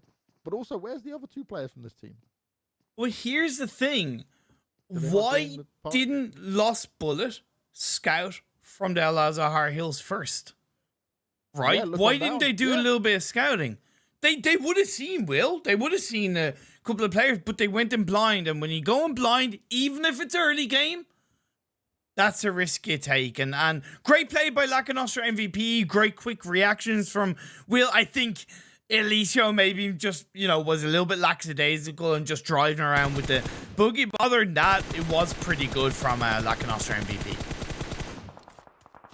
Well, Master's able to at least achieve a nice bit of damage, but he won't find himself getting any knocks. He now also find himself in the blue, but you don't really care at this point of the game. So he will continue to fight from this. But the thing I don't like here is I talk about high ground, and I love fighting from high ground all the time. By the way, this, is exactly what I love on Miramar. This is where this aim wins on out, right? This is where you get a position like this, and you're looking on down. You go, oh, I can take some cheeky advantage here. Difference is for him, they know exactly where he is now, as he whiffed the first few shots, right? Just did a bit of damage. And now they can just easily just tap themselves up if they want to take the fight onto him. Even with the high ground, it's not a position he's going to try and win from. But now Conquer, they're going to be hanging around Los Leones areas, and they come on board as Sushi, I think, tries to disengage away from the truck, but the truck's going too fast, gets herself knocked out, and confirmed Rana trying to work in towards his area and suppress the players of Conquer. Vito taking a risk getting into that vehicle. It's going to be smoking up, but for the most part, he's safe and sound. At the end of the day, though, we know Vito can go down like 3 or 4 times, and he'll be okay. That's why he's taking the risk, mate. He knows. I'm just going to be Vito's biggest fan at this point, because I wouldn't be jumping in the car while they're shooting like that. I wouldn't be taking that risk. And guess what? He's still staying alive. Didn't even take much damage. So the fact he didn't even get knocked is going to be one thing. Now, this circle, come on. Give us some madness. You know, give us something to lose our minds. It's gone pretty normal. A little bit further towards the south, you know, but in general, that's pretty central. I'll take it. Nice. Ooh, that's a nice one to pick up. We've also seen AZ go down on the kill feed at the same time. So a lot of fights. Oh, beautiful stuff with the UMP. More bullets coming out towards him. He's having to fight from both sides, but he's getting tapped away at. Eventually goes down, but finding 2 knocks is huge, considering it was pressure from both sides. And aimbot, he's left on his own for the side of Nexus. Now, he's going to look to push on in. To be fair, two of his teammates are up, but he's going to have to be very careful. This is also being very beneficial for Conqueror, because Nexus getting distracted by Conqueror, getting distracted by Destiny has allowed Conqueror to at least somewhat survive as a duo. Now, I've gone into low quality mode again on the YouTube chart. I believe that's Marley, because there's a lot of Y's at the end of this, so I'm guessing, there we go. Thank you, Marley, for having a name like that I made this very easy. It looks like Vito's being tapped away, and Vito's actually going to find himself falling down, knocked down, and he may get finished off this time. Wow. Look what position he's in. Look where they're shooting from. Oh, Vito's gone. That's like a Vito, fourth party. Yeah, they've really found themselves completely cornered. And this is what I'm telling you about Miramar, right? Okay, the third parties, the fourth parties that can come in there and you get multiple teams roll up on you. But it's like how aware you need to be at all times. If you are finding yourself on a bit of low ground, maybe out towards the road, don't have somewhere to hide behind, you are so open and exposed that you really have to go out some superior aim if you want to stay up in it. But Conk, they've gone down. That's them. Finished.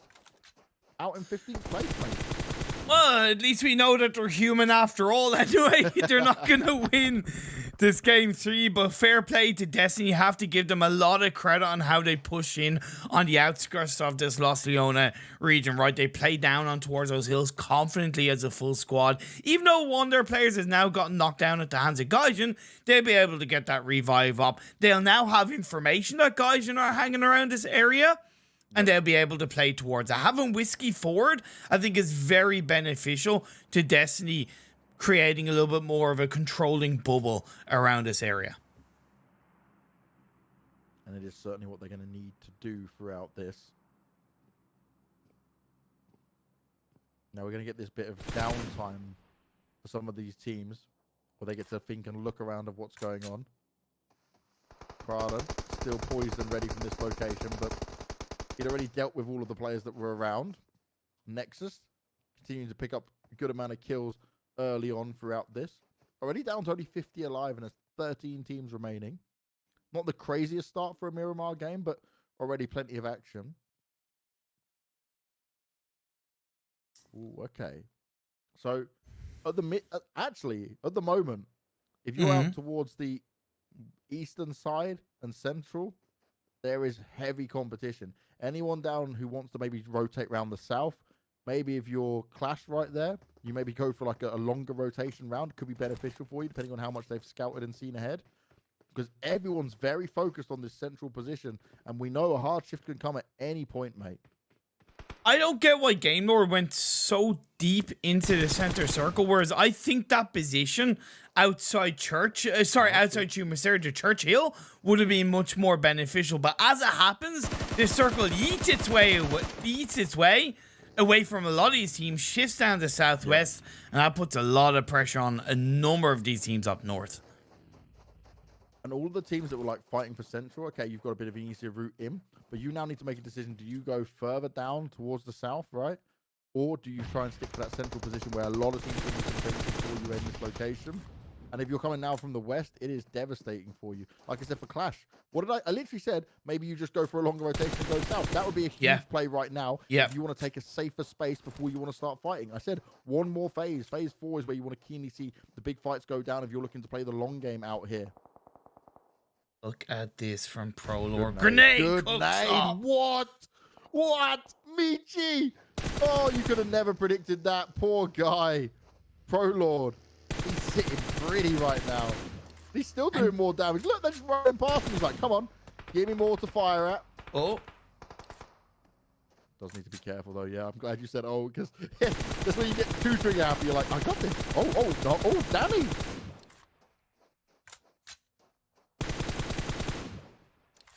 Damage. Oh my god! What? Like, Yeah. So I gotta say, first of all, ProLord's ability to switch from one side to the other and not stay tunnel visioned is big brain. But to give credit to the rest of the team, he knew that he had the support from the rest of his team behind him, right? Yeah. So he knew that he could kind of focus on Lakonostra MVP a little bit more because the rest of his team had his back. To me, that's a big positive sign for UMBRA. What? Yeah.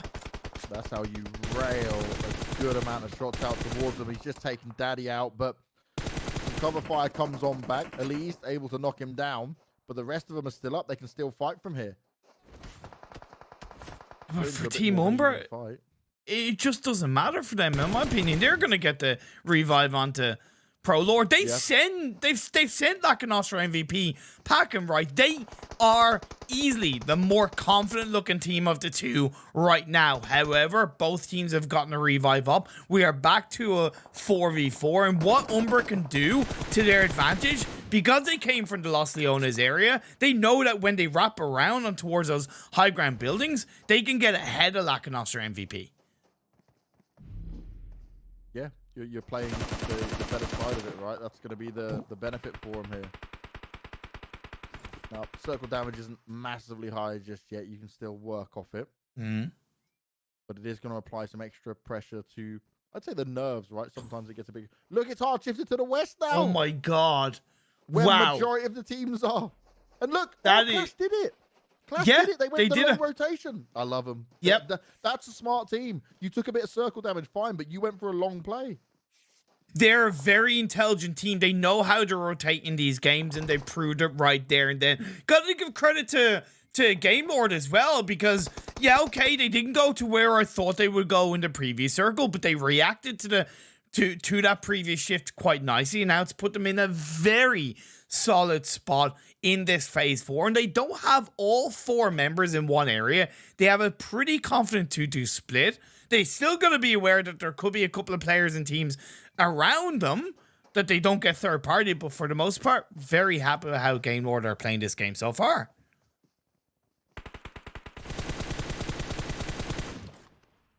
A few shots being landed. Nano not able to confirm the knock though. He's got a teammate that's already on the floor, but they're close enough that it looks like the revive will come through with no problems. Nano needs to be careful though, because there's actually bullets coming out from double directions here. He's found himself swarmed a bit. But these smokes are going to go down and try and help XM hold on enough to fight back with here.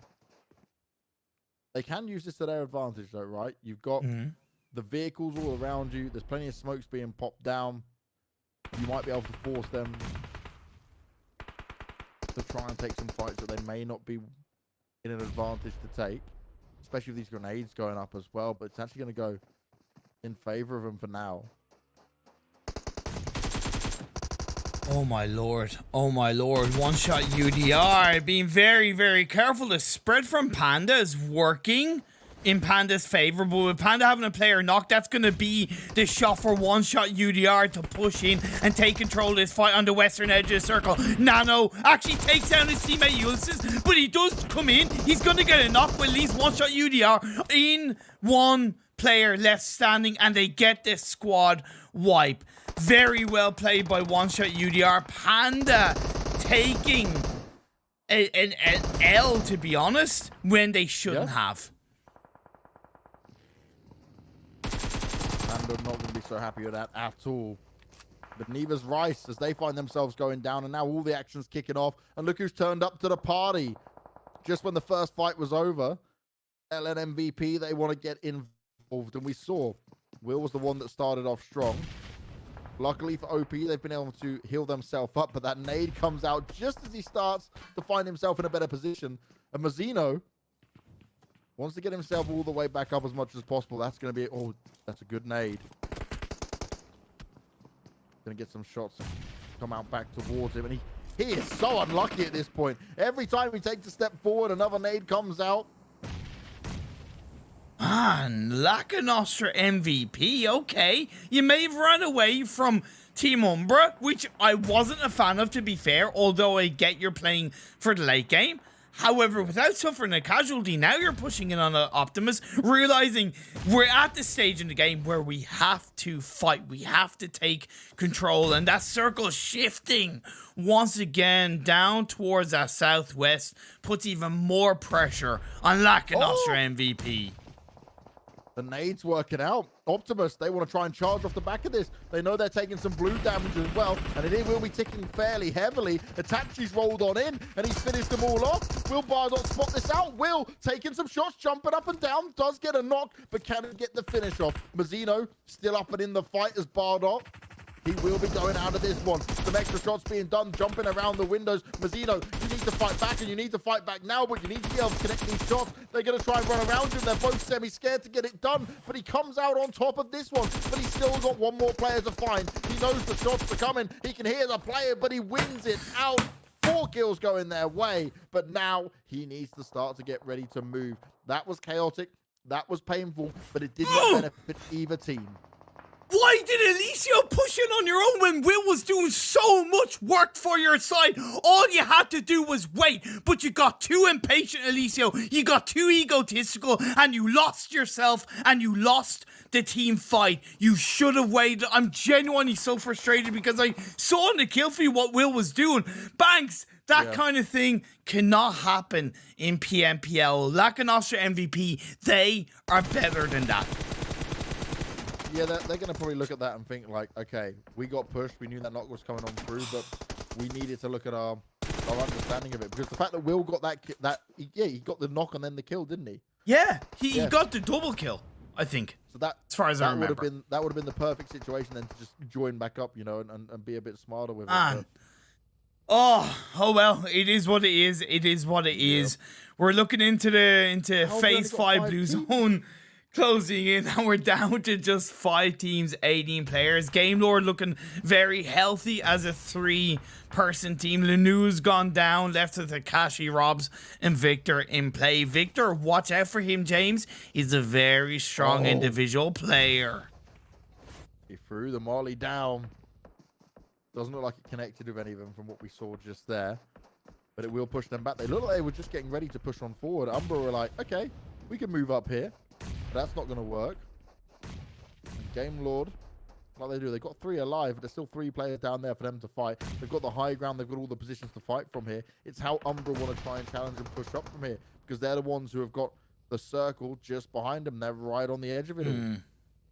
And even GameLord, credit where it's due, they got knocked into one of these Stars players, so being very aware of what's going on around them, their current surroundings, plus with this circle shifting up the northeast, they know that their compound is going to be the target of all the other teams. I felt like that grenade was almost bang on Talon, but it didn't connect. Sometimes they just like miss the mark, you know, it's hard for us to see. But still, they've got the advantage here. GameLord, as long as they don't allow them to get too far up when pushing on them, they should be able to deal with this. But it would be very impressive from UMBRA if they can win this battle out. That would be a huge sign to say on their confidence of how they want to play this out as a team. Because it is just a straight 3v3, but they don't have the high ground. They don't have the positions. They're there with their backs up against the wall onto the circle. Oh, great pre-nade. Oh no, he needs to fight out of this. He needs to back away. He got the nade off, it bought him a bit of time, but now he's going to have to get some duck and cover on go. I like that. I like that. Yeah, it's the sandwich though. The sandwich is going to be a problem. If UMBRA and UDR have any kind of sort of timing of when they want to push together, I don't think GameLord are going to be able to handle this. Luckily, Victor though, he's just chiming in from everywhere. He sees EST, he's like, yeah, I'll take a shot at them as well. Right now, GameLord have the game in their hands, but it's not going to be an easy fight for them no matter who comes at them. I know one shot UDR had to push into the circle, but I don't get why they're not confident enough to kind of push over the little cliffside into the actual warehouse, into the actual compound, right? They have a full squad up. They should really be confident about doing that, but because they stopped down on the edge, that's giving more space to GameLord. It's allowing GameLord to create a little bit more of a controlling space inside their current position. A lot of nade damage being done here, ImPERium. It's the battle of utility to see who will push first. And Clash and Est are so close to each other. Octavian must be aware. He surely must know. There we go. Grenade goes on out. He's able to find himself the knock. That's exactly what he would have wanted, and he's not done just yet. Still got some smokes to play with as well.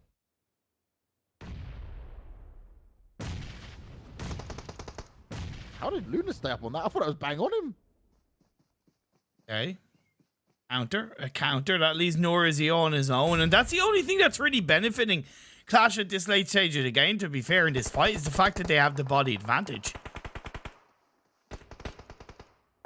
The GAMELORDs, though, we just saw there, they only got 2 players. UMBRA is still right below him, not really had to move anywhere. Robs needs to be careful as Yugi might be able to push up on him. Oh, it's going to come down into this fight. He jumps up and he tries it, but it's not going to work out. Nice. Rob's now back against the wall. He's got a bit of cover from Victor, but it's not going to be enough. And now Victor, the lone warrior, still standing. Oh no, Rob's still alive. Yeah, just about. Oh, the smallest bit. I thought he was down. I thought he was knocked and finished. Fair play. There he goes. He's done now. Now Victor's like, damn it. Okay, I can't save you. I can't come into this one. And with this circle shifting down to south, it's away from the compound. It puts Clash in a little bit more of a controlling position. Plus, they've somewhat punished one-shot UDR. But players from GAMELORD, they've ticked down player by player. They've done a fantastic job so far in this game. But from either side, it was always going to be so hard to handle. Victor left on his own. UMBRA still up as a trio. And Clash looking strong. And again, about 3 phases ago, Clash decided to take that longer rotation down in the south, away from everyone else. Didn't go into the fight. And look, they're still a 4-man squad. This is what you're talking about. Okay, they've only got 3 kills. They've not had as many kills as maybe what they want coming into this point. But if they've got a massive cleanup now, it's going to be huge. And wow, stood there fighting for now. Azza using the crate as a bit of defense. Grenade, pinned and ready. How far can he get it? Will it hit the mark? Bit of damage onto Nano. Next bit done as well. Half health at least. But no knocks coming on in.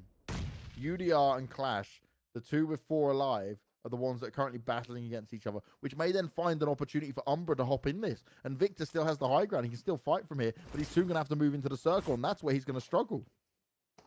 And I noticed somewhat passiveness from both One Shot and Clash have gotten them to this point as a full squad. I feel like they maybe haven't been as aggressive or controlling as GAMELORD and UDR. Oh, so they need to switch things up. They need to be aggressive and controlling.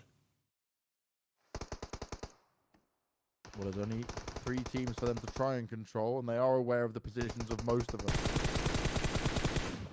Trying to find the sneaky snakes hiding on by. So many grenades have been used that they're not going to be able to use them this time around. Victor, he gets caught slipping on the edge of the smoke, and that's an easy pickup. Another kill going their way. As UMBRA, they're so lucky that no one has any idea right now that they are stacked up. Because, okay, I've already mentioned there's no grenades of the players we've seen left that we've already seen tons used. But look at UMBRA. 1 vehicle, bit of cover, down in a small ridge line. Like, they have grenades, great, but I don't fancy their chances at all in Clash. They're right close now. Why would you throw a grenade blindly like that when all your 3 players are together? All he's done is given away his position. That's so bad, like, so bad. Some people are just like me, ImPERium. They love to live in the madness, and they're like, you know what? I'm here. Fight me. Maybe UMBRA just think they're going to be able to take this and grab the win. But right now, it's looking like it's all Clash. They're coming in. They're knocking down UDR, and they are picking up the pieces. More damage being done as Luna just spraying through the smoke. Actually able to do a bit of damage here. As Trayson, he's hoping UMBRA are going to push on up. He might be able to catch some of them slipping here because you can hear the shots going forward. Takes a few more shots through the smoke. It's not quite connecting, but he does have to be careful. There's 1 player on his side. It's Taro, who has been seen. And Clash, they have controlled this. They've done what you said, ImPERium. They've listened. They've looked around. They did a 2-2 split, but it's paid off for him. Some bullets coming out for him. ProLord trying to fire back as much as possible, but he can't get it done at the end. And Clash, they come through with a big win. Maybe not as many kills as what they would have wanted or what you would have hoped to see, but I'm going to give them full credit. And I stopped the stream by mistake. Oh my lord. Okay. Center transition. No, because there's a freaking don't know how this works, actually, to be fair, because this is through Astra.io, so I don't know how this works. There. Okay.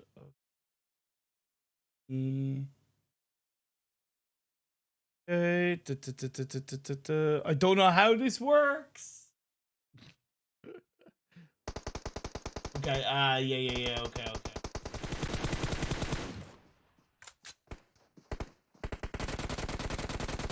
Hence.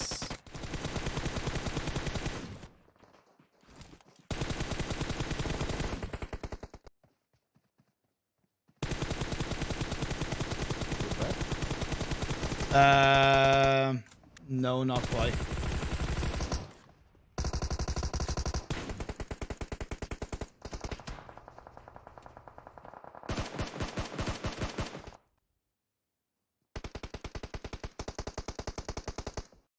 Let me see if this works.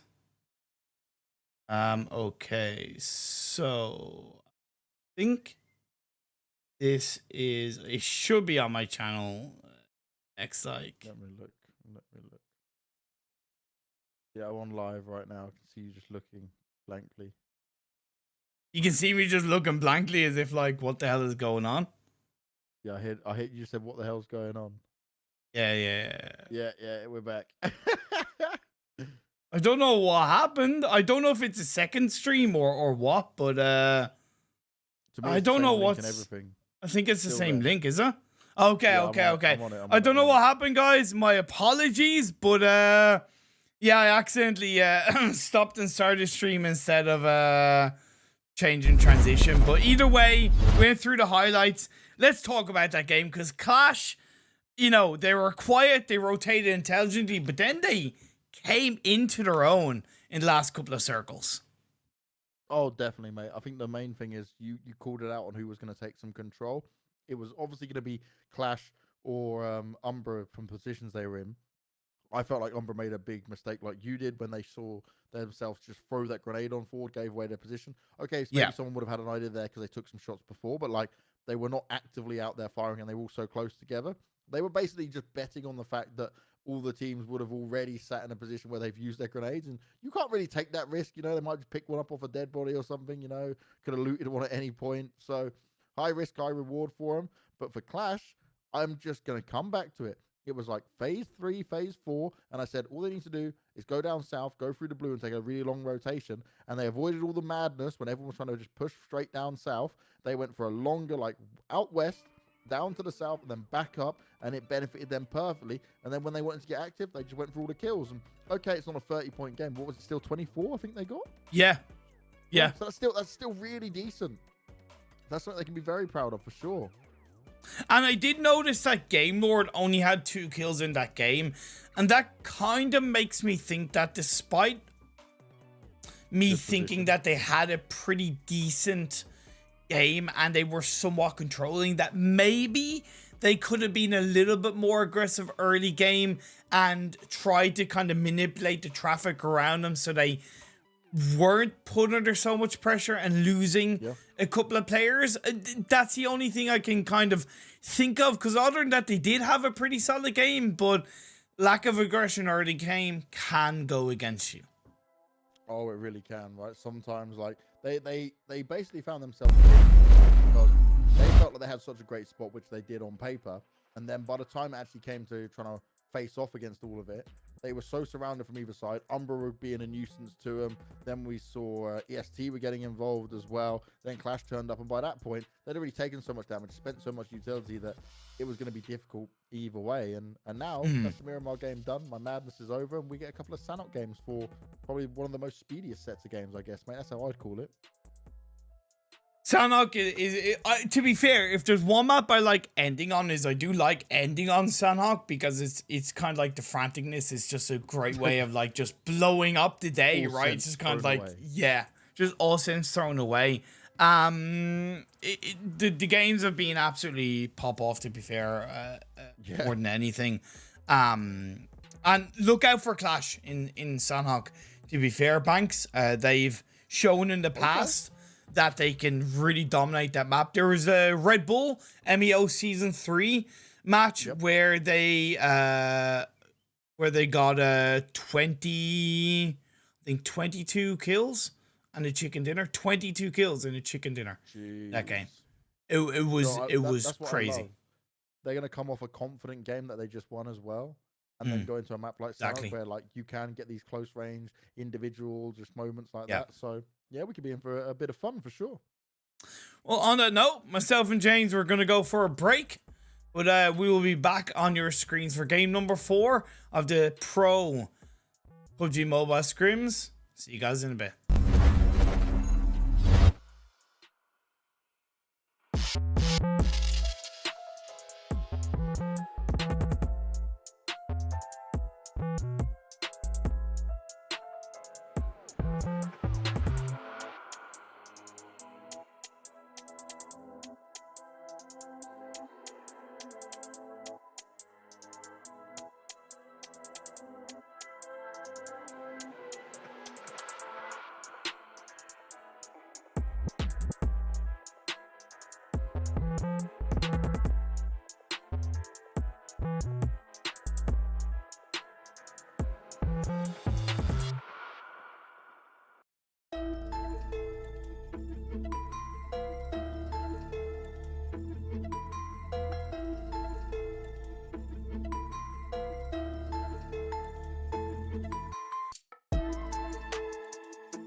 And we are back, and we're heading straight into game number 4 of the day, the first of 2 Sanhok games. Myself, ImPERium, with the wonderful, beautiful, ever-talented James BanKs. Do you know what? How do I ever agree to any of that, you know? Like, bigging me up from start to finish. Wonderful, beautiful. You know what? I might just have to marry you at this point, ImPERium. You know? I'm not engaged anymore. I'll just engage you instead. We'll create the first married commentary duo. I don't think there's been a married commentary duo. I don't think there is. To be the first. Oh my god! Beautiful babies. Because look at my beard, and then think of like your beard with mine, like, and the masculinity all together. That'd be good. My beard with your physique, dude. The Irish London accent, my physique and your beard. Yeah, let's go. I've said it's spiraling off out of control for Sanhok, haven't I? I've really gone down deep into this. You take one compliment and you... I create a marriage proposal. There we go. I just need to, you know, go out for a bit, yeah? You know, just like... That's all right. You know, I'll let you come back in a bit. Anyway. By the way, this is the last game that Conquer are going to be in, isn't it? They're playing the first 4, not the last one. So it is the last chance to grab the points. They are still set at number 1, though, as we saw. So I think they're sitting very pretty. We're going to find them up on this West Northern Island. Not super amounts of teams around them. Obviously, everyone's closer because Sanhok's a lot smaller. Actually surprised that no one maybe Clash go towards Camp Charlie, or they just no, they're going to stick around there. Camp Charlie is also a big spot of mine. I hate Ruins. Always avoid Ruins. Like, my god, I've agree. watched many crazy Ruins plays. Mate, I watched a team actually benefit from the circle by being in Ruins, and I was so confused. The teams had to keep pushing into him. Like, what on earth? Like, what was I watching? Madness unfold for sure. But Sanhok, it does equal some craziness. More crazy than what me and ImPERium were talking about at the beginning. Sorry, chat. I love this. Like, first time I come on your stream, first time to come and do this, and I've offered marriage proposals. We've had some madness on crazy positioning and good rotations now. The stream has it all now. There you go. Exactly. How can it be topped? I'm sure we'll find a way to top it in some way, shape, or form. But nice push by ScrimFarm. They dropped in Camp Bravo. Normally, Optimus aren't really contested, but fun fact, ScrimFarm used to drop in Hating with Conqueror. And what I found surprising is that they moved away, considering for the most part, they were winning those fights in Hating. But it seems like they've opted to try and prepare a little bit more for a better PMPL overall by changing their drop spot. They didn't always go to Camp Bravo when they moved away from Hating, but it seems like they're trying to push Optimus away from this area. By the way, the reason I made the noise, sorry to interrupt when you doing that, because I saw the nade go off and they were all stacked on top of each other. I thought he'd like triple naded them down to like 20 health each, but luckily it was only Woodson, or maybe unluckily for him, but he took the splash of the damage. Now ScrimFarm, they need to deal with this. Mazzino, that was too easy. And how fast that gun shoots, but he was not ready for the overwhelming attack that was going to then come on through. Itachi trying his best to fire off. Door gets closed, and that stops them from pushing for the moment. How much do OP want to commit to this, though? Do they really want to continue to fight here and now when they haven't got their never player? He's still wandering in towards them. Like, considering you've got a player knocked already, you're not in a great spot to be able to deal with this. Bardop, tempting fate by opening the door again, but no one pushes on through. Continues to fire out, and he still gets it. Bardop, that was perfect. Oh, just in the nick of time. He didn't expect that, though, did he? Now their teammate's fully there. They've managed to pick up Mazzino off the fall. He's able to stand up and try and fight it off. Woodson got a good amount of health, but they're all around him, completely surrounded. Wow. He goes down, and ScrimFarm, well, they lasted all of 4 minutes within that one, fighting from start to finish, and that did not work out for him. And you asked, should Optimus fight this? And originally I would have said no, but because they allowed ScrimFarm to get so close to them, they were in the position where they had to take that fight. And credit where it's due, they turned it around in their favor. Bardo was absolutely integral to that. Little bit lucky that there was just that sliver of just kind of that sliver of split second where that gun reloaded in time for him to get that knock. But that is the benefit of the Thompson. It did get a buff where it does have a faster fire rate compared to previous patches. It's why it's become a massive part of the meta in PUBG Mobile. Overall, very strong defense from Optimus. And I'm not going to lie, I wasn't really expecting them to win because ScrimFarm are definitely not an easy team to defeat. Right, and the thing, so the reason I was not too sure of them pushing at that time is because they had the player knocked, right? The first one in, and then their third player was so far away.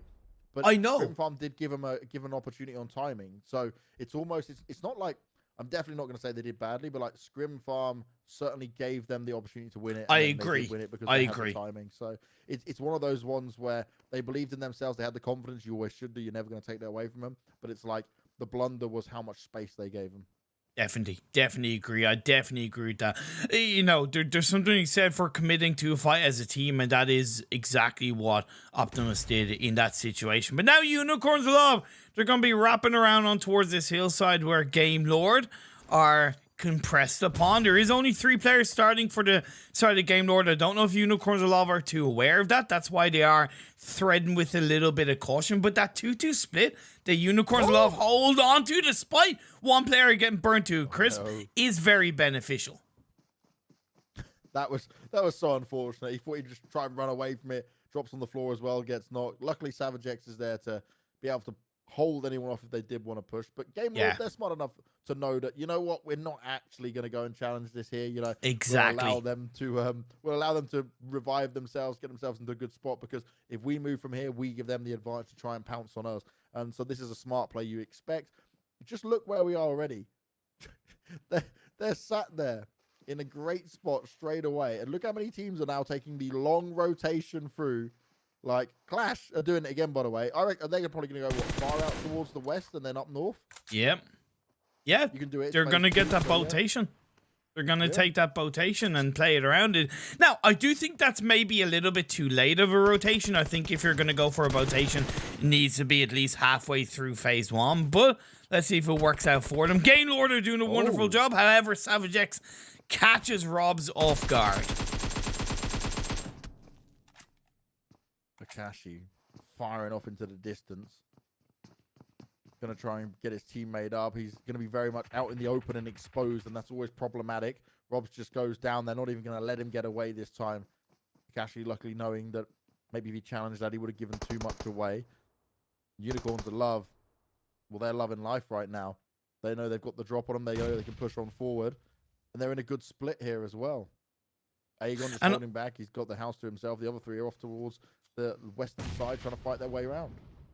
I respect Unicorns Love for pushing it aggressively because they know they have to. You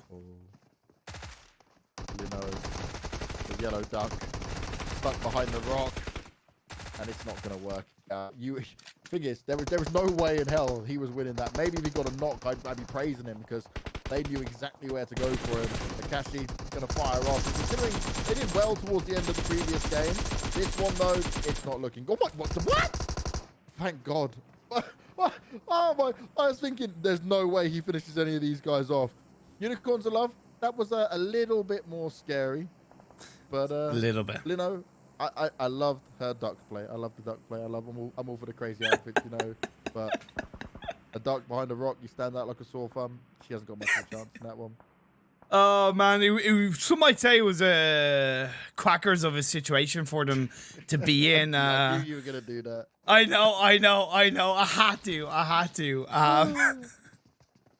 But, you know, the reason why I loved how Unicorns of Love pushed that is because when you have a phase 2 shift that goes away from essentially the eastern side that they were holding on to, there is a higher chance that if they slow down, they could get third-partied, right, from a team coming in from the east.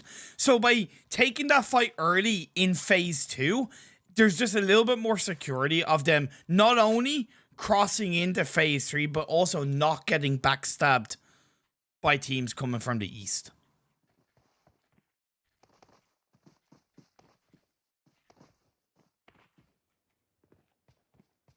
I want to get back to see how the rotation is going to be going on for them, because we saw a Clash trying to make their way through. You said it was a slightly bit later than what you'd ideally see, and I'd agree with that. And oh, look at this production. You are amazing. Look at the timing. And they're doing exactly what is the perfect rotation in this. They'll probably just jump out just on the very northern western edge. It's actually safe for them right now. They won't have that information, but they can heal themselves out in a safe enough spot that they're not going to be shot at. And they can push their way in while these other teams are fought, and they've gained a bit of ground. Problem is right now is no one can be confident on where this circle's going to go. So you're just going to get a stalemate for a little while, and people are going to wait it out. And I actually think like that's the smart thing to do. But if you're the team that comes off the back of it, like say for example Conqueror where they're sat right now, and it goes away from them, any bridge crossing you're going to do is just painful. And the fact that you're going to have to fight every other team on the way, maybe you even just sit there and allow the other teams to go past because you're in a spot where you can kind of overlook it, you know. Circle shifts up north. It's actually going to help Conqueror in Hatting. That was not what I expected, to be fair, because I don't think they should have stayed in Hatting. But I do believe that what they should do now is actually move down to the south edge of Hatting and hold on to a bit, you know, corner 3 or 4 buildings together. RESQ can definitely take advantage of that from the high ground. They've already pushed back a couple of the Lost Bullet players, but it's important that they react as a team, bring it together, and push traffic around them, because at the end of the day, if that circle shifts up north once again, or basically away from the top of the mountain, they're going to have to move down that hill, James, and that becomes increasingly more difficult in these late circles. Oh, completely agree, right? If you want to push them down a hill, you're just like fodder, aren't you? Everyone's just going to take a shot for you. You stand out like a sore thumb, you're just running on down. It's like, I'll try and strafe through as many bullets as possible, but it's less than ideal for sure. Lost have dealt with this, so they've recovered from the back of this, which is impressive. And I like that from Tick, by the way, James. Those, you know, even though he knows they're not connecting fully, just a constant spray of bullets to say the Lost, hey, you peek, you're going down, right? It's that little bit of kind of, you know, that bark behind the bite is so valuable. I agree. Like, people often look at it and they're like, oh, you could be wasting some bullets. If you just waste, say, 30 bullets, it's not the end of the world. So there is a fight going on here, though, and it is going to be a challenge up the mountain as they want to push on top. Rice do have the cover, but if some grenades come out to them, this could be problematic. Smoke's going to be deployed, though. We heard that just go on out. We'll provide some extra cover that they do need. Our rescue could be coming from up the top, though. And they're going to get sandwiched from shots coming through. That's not what they wanted to see. And Crisby, well, it's a Rice Crisby, and he's the one to at least find himself the success there. I see you smiling, ImPERium, as I drop that. I see you trying to... Gonna make us hungry, you know. We'll get a breakfast for dinner. Why not? What on the honeymoon, yeah? Yeah, there we go. See? You're fully involved in this. That's how romantic I am. I'm going to give you a Rice Krispie dinner for your honeymoon wedding. Change his Twitter bio. Married to James Banks. I want a YouTube chat to be completely behind this and force this to be a thing. Oh, they've got helpers though, man. They've got... Look, this is the problem. You're pushing down a map. Look how open you are. Like, you don't even have to have good eyesight. You can have eyesight like me and still be able to be like, yep, cool. Okay, I see everyone just rolling on down. You stick out and there's not much cover at all.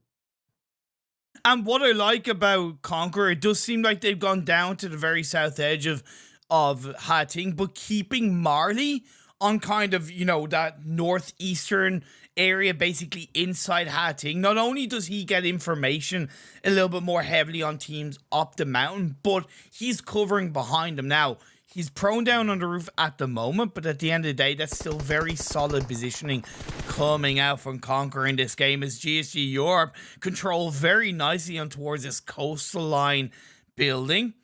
Overlooks Rice Gang on the high ground. This is like a pixel perfect edge as well. Kamara. Oh, he's like, come on, so move. Close. I dare you. Let me take it. Let me grab this shot. What? He just wants it desperately. He's like, come on. I know you're there.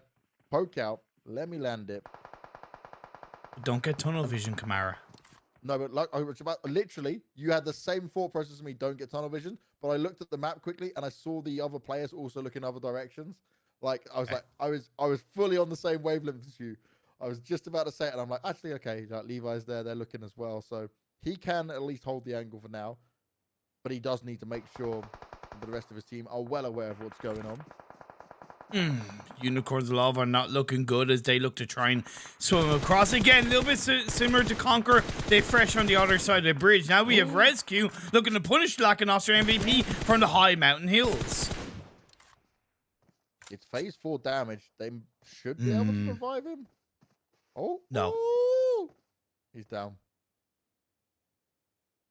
Is he? Yeah, he's down. He's down. There we go. Oh, RESQ are living the dream. It's like, how many more people will run out into the open for us? Poor Lost. They've got no other choice. There's not much cover for him here. Master's going to go and let himself die out to the blue by the looks of it. Playzone got Danny as well in the end. Yeah. Told you. Even though he got revived up, that phase 4, it's just a little bit too heavy. Yeah, just a little bit too much. This is the position you are loving life from if you're RESQ right now. Blood is just chilling. He's waiting for him to move. Oh, daddy. You are not going to be the daddy for much longer. Plenty of shots coming out towards him. Blood runs out of the bullets, but he does actually still have enough to be there chilling. I guess we're going for a swim and we're just going to drown off in this one. Why not? You know, some people just love to play around in the water for too long. LN MVP have not had the greatest of days, mate. No.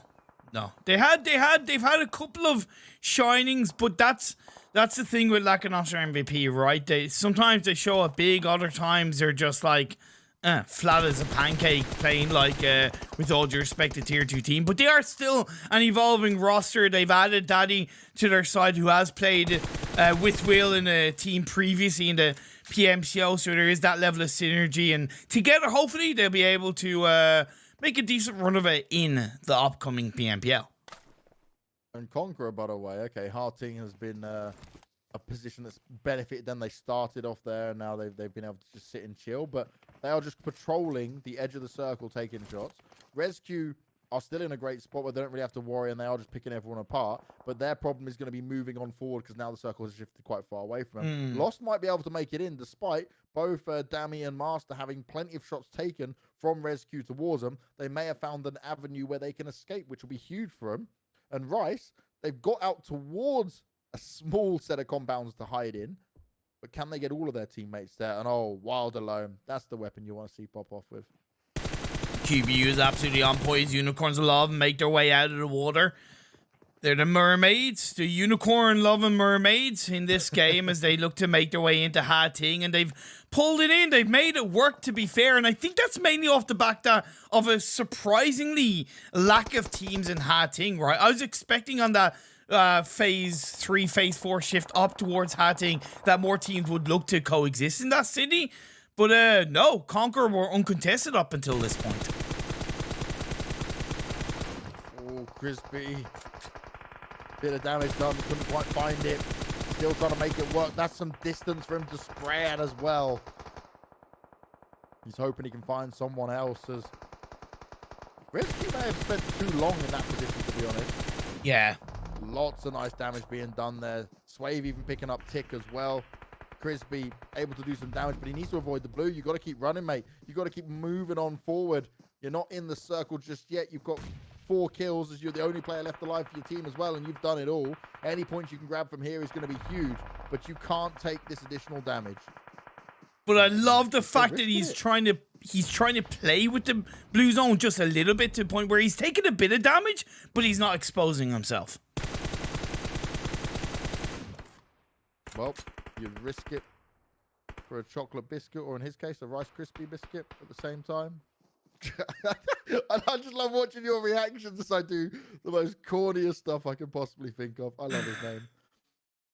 He's still alive. He's still hanging in there. But again, Conqueror just out here. Marley, okay, he's gone down, but they've been able to hold on to this location. They've patrolled it very well. They've rotated back into this new circle. Clash, are they now down to just one player? They were up at 4 when they were running in. Oh, 2. Okay, they got 2. No, they got 3. Too bad. Oh, even better. Okay, that's the... I'm about to say, we just saw them not so long ago. They had 4. I'm thinking, where on earth did the other 2 go down? They left one teammate behind. The other 2 stood the vehicle. You know, why not? They're going to try and fight this off. This is not an easy battle at all. Straight away, one player being knocked. No way! Back. They're going to go in for the finish off. That's huge from MZ, but it's not going to be enough. Vito, he comes in to save the day and keep as many of his teammates alive as possible. But they still need to bring Marley back up. And do they have some smokes to provide extra cover? And they still got the circle. Wow, Vito. Poor Crispy. I was all rooting for him, man. I need more puns to go his way. But, you know... Now we're down to our final 2 teams, like. You got to eat all the Rice Krispies. They're really tasty.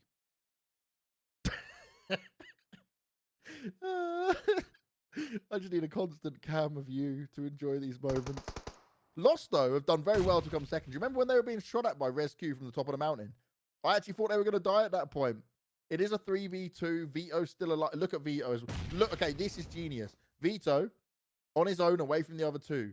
They're not going to be looking out towards him. Maybe they have a quick gander over towards the side and go, is he there? Is he okay? But it's not going to be regularly checked, right? So he's got the element of surprise on his hand, and he also now knows that that part of the area is clear. Master's playing the same game, though. This could upset him. Yeah. Oh, if he can pull this off. And he's got the molly. Throws the molly down on top of him. And look, Dammy's throwing off so much utility at the same time. It is going to keep them focused away. Did a bit of damage at the same time, but is Vito going to be the one to do what he does best and come up huge? Oh, he saw the nade as well, Master. If he can sneak behind, find his kill onto Swave, that puts it into the 2 versus 2. But Dammy's now taking circle damage. Vito starting to move one out. They've heard each other. Vito, tap.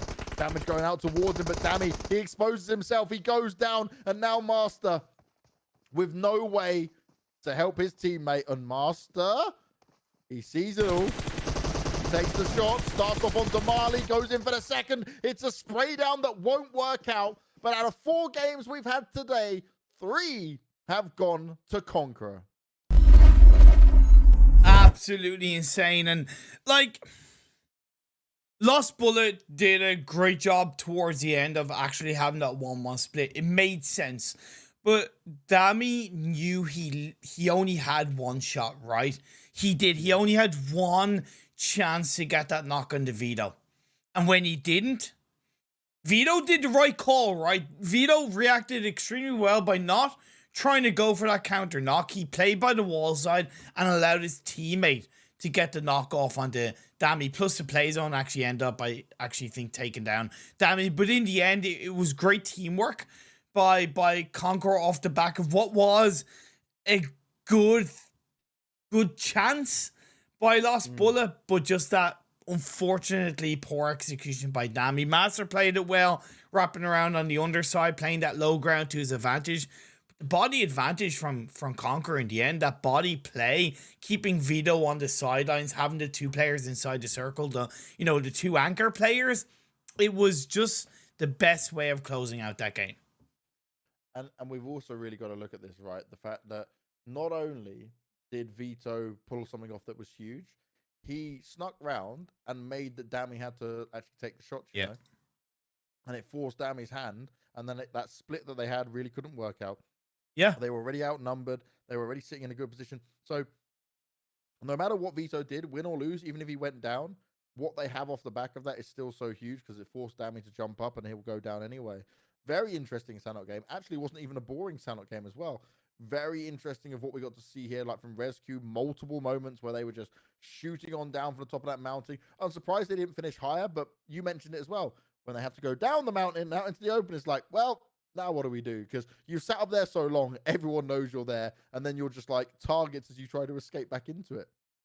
And, you know, like I said kind of during the game, I'm surprised that more people didn't go towards Hatting based on that push, right? It was a little bit weird to me, to be fair.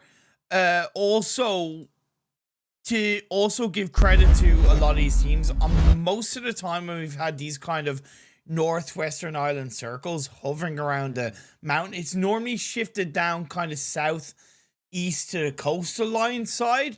So I think there was that element of, whoa, what the hell is going on here when it did shift up north towards Hatting, where some teams were maybe a little bit underprepared to react to on those rotations. And just to look at this, right, Unicorns of Love, they only finished with 4 placement points, but they got 12 kill points, which saw them go in the end in 2nd place overall. That's a big jump up, man. That's impressive on its own. Like, got to give them a bit of a round of applause for that one. Definitely. Fresh getting 6 within that game. Wave and Vito up there as well. This overall, right, okay, we've been talking about them from start to finish, but Conqueror have just looked like a beastly team today. Their confidence is riding high. We said about Swave coming in, maybe the synergy wouldn't be there so much, but I don't really feel like they're missing a beat at all. Look at the damage Swave's been able to do here. No, it feels like Swave's been part of the team for 3-4 months, to be fair. So very impressed with how he's pulled out performance-wise in today's games. That, actually. Yeah. So you're saying like 3-4 months. How long do you give players and teams in PUBG time to like get themselves embedded into it? Because like my rule of thumb in most games is like, you'd say in the first like 4 or 5 events you see them in, like official events, it kind of gives you a good idea whether this is going to work or not. But if I'm looking at time span, I say like maybe 3-4 months, and you say, okay, you can definitely tell if this is working or not, you know.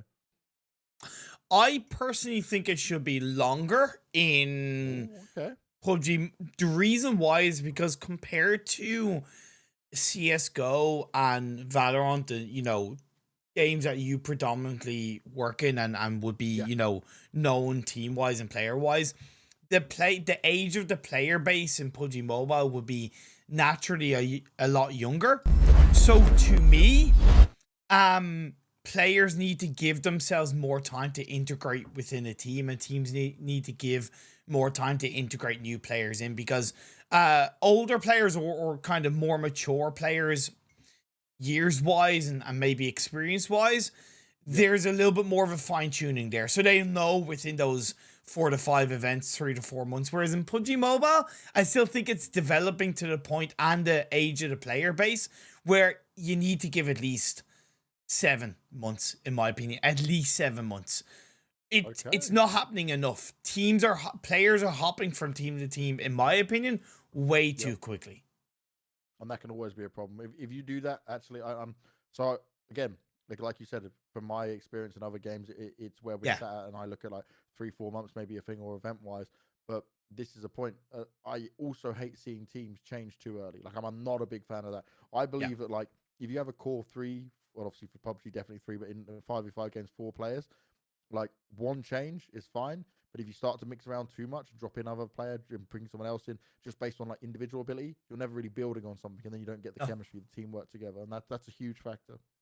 Plus in PUBG Mobile, when you're going up against 15 other teams, it's so quick to actually blame your teammate or blame, you know, yourself, rather than actually going, well, we're going up against 15 other teams. Yep. You know, the randomness involved around it when you're still building synergy wise, it is automatically going to take longer compared to, you know, again, CSGO, Valorant, where they're only really going up against one opponent at a time. So it's a little bit harder to analyze, I suppose, analyze what went wrong and analyze what needs to be improved on in a team. Like, that is such a good question, James. It is seriously such a good question. It doesn't get talked about enough. That, couldn't you? You could have a whole podcast on that for sure.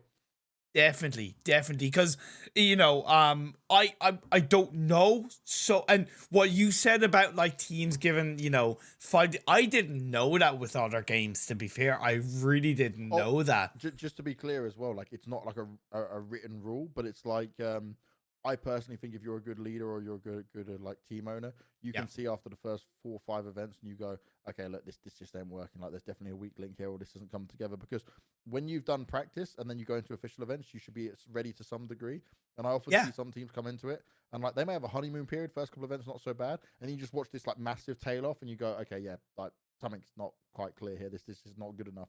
But then also in time, if I'm looking like they've had 3 months together and I don't see a significant improvement, I start to have, okay, maybe alarm bells need to start winning. And you got to remember, there's a lot of money, like the payment of the players, you know, the looking after them, everything that goes into it, that you have to make sometimes a quick decision on it. Like, the ideal world is that you would have the 5 players together that you want, or the 4 players in PUBG, right?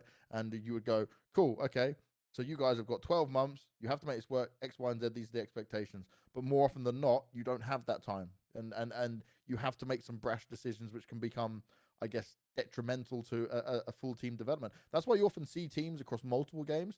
They might be like 3 friends, and then they have a couple of other players they bring into the team, and then they build something which is huge and epic. But then when they get to the very top level, maybe they've done really well. They've won a big event, and then next event they don't win it, and they just go, "Oh, we're going to make a change." For me, that's the worst thing, because just because you didn't win one event, don't make the change. Like, in terms of, if we ignore the time period, if you've already had the success and you know what works, there is no reason why you can't get back up to there. Unless a player, like, I don't know, is just not practicing or he's not motivated, then yeah, of course, kick him. Like, why the hell are you on the team anyway? But if you're sat there and you know you've done good and you just have one bad event, you analyze it and then you come back to it and don't make a drastic change. Don't mess up something that could be beautiful. And seeing as we do have, to be fair, we do have a little bit more time before the next game starts. One question to throw at you: do you think there should be transfer periods, or you know, like in football or soccer, where you can't buy a player in a certain time? Do you think that should be something they should introduce in esports and some competitive games? I think no, in terms of there should be like there shouldn't ever be a point where you can't, because say one player, because say this, right? Say you see an up and coming talent, he's like 16 years old, and he's like the best thing in sliced bread, you know. Why would I want to be sat there waiting and have to bid for him? If you know him, you've spotted him, your team scouted him, I'm signing him now. Like, I'll tell you this now, if I saw a really good player, you know, like, so I manage the Valorant team for Alliance. If I saw a really good player who's like 15 years old, but I know he can't compete till he's 16, I would even sign him with his parents at 15, pay him some money, and just hold on to him until he's 16, so I get him straight away. I'm not messing about. You want to grab, if you found that you put in the hard work, right, and you've discovered this kid, I ain't letting him go to anyone else. True. I'm just thinking of, I suppose for me, I'm thinking of kind of the whole player mentality of knowing that as a team or as a player, I don't have, even though ideally you want to synergize within a short period of time, but knowing that, you know, I'm not going to get dropped from the team, or at least like dropped from the org, you know, straight away, or as soon as something goes wrong. That's what I'm more thinking of it from a whole mentality and security to the players, because I think it, you know, in the world of esports, where it can be a little bit vicious despite it, you know, having to be from an org standpoint. I just thought it was a question that I'd throw at you. No, like, I completely understand where you're coming from with it as well, because a lot of people would also be in a position where they'd say, oh, I'd love this because that means like we know we have this time to work with. But I feel like, you know, where you got football transfer windows, for example. They have their seasons, they play it all out, and they go through the seasons. I'm not against there being a transfer season. So say you want to get rid of a player, you put him out there and you know he's available at this time, fine. But I just don't think that if you've spotted a new player, or you've got someone you want to put onto the roster or sign him, and they're available, they're not contractors or anyone, why should I have to wait for a window for it to happen? Yeah? You see what I mean? Okay. Because like for me, the thing I pride myself on is that I was able to scout players that people had never heard of and sign them to the team.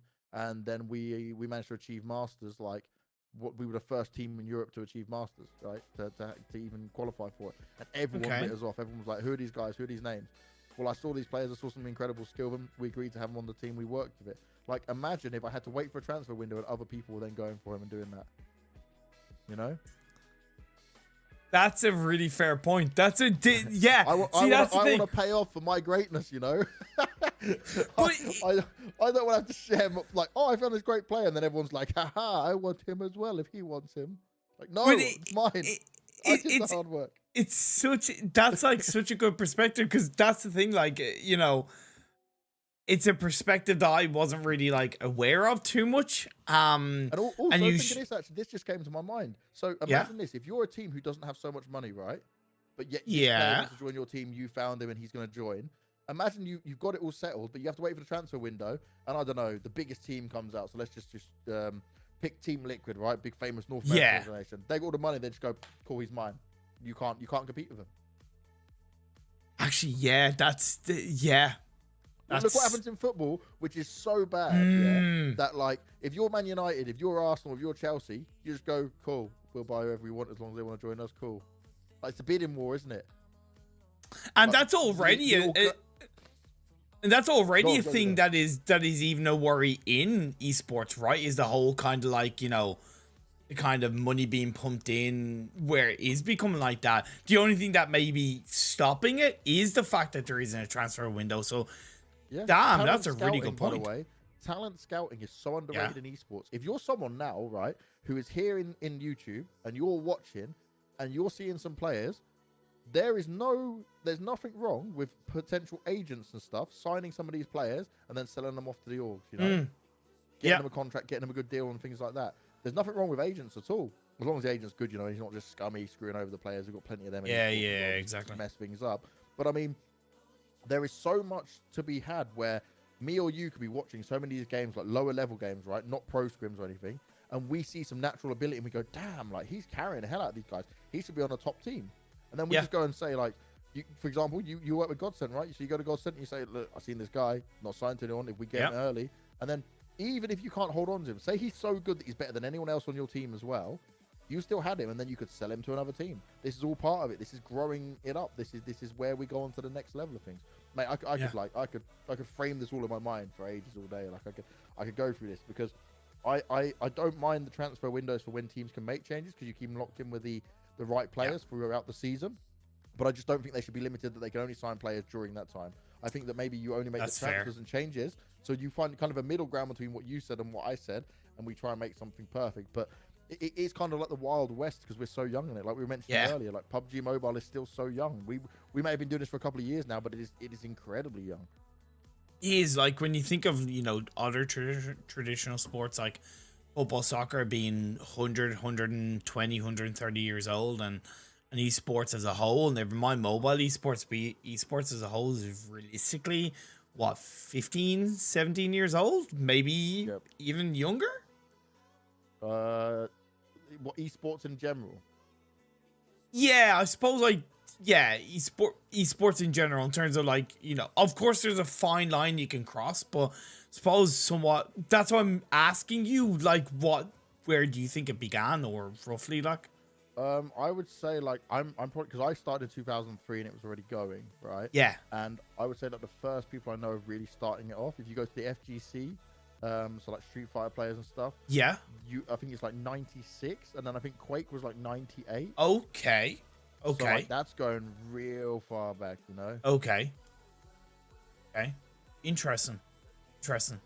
But anyway, on that note, we will go for what was a long break is being turned into a little bit of a shorter break. Freshen ourselves up before we get into the final game of the day. It's going to be another Sanhok. It's going to be pretty crazy. So don't go away. Join myself and BanKs in roughly about 2 minutes.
I've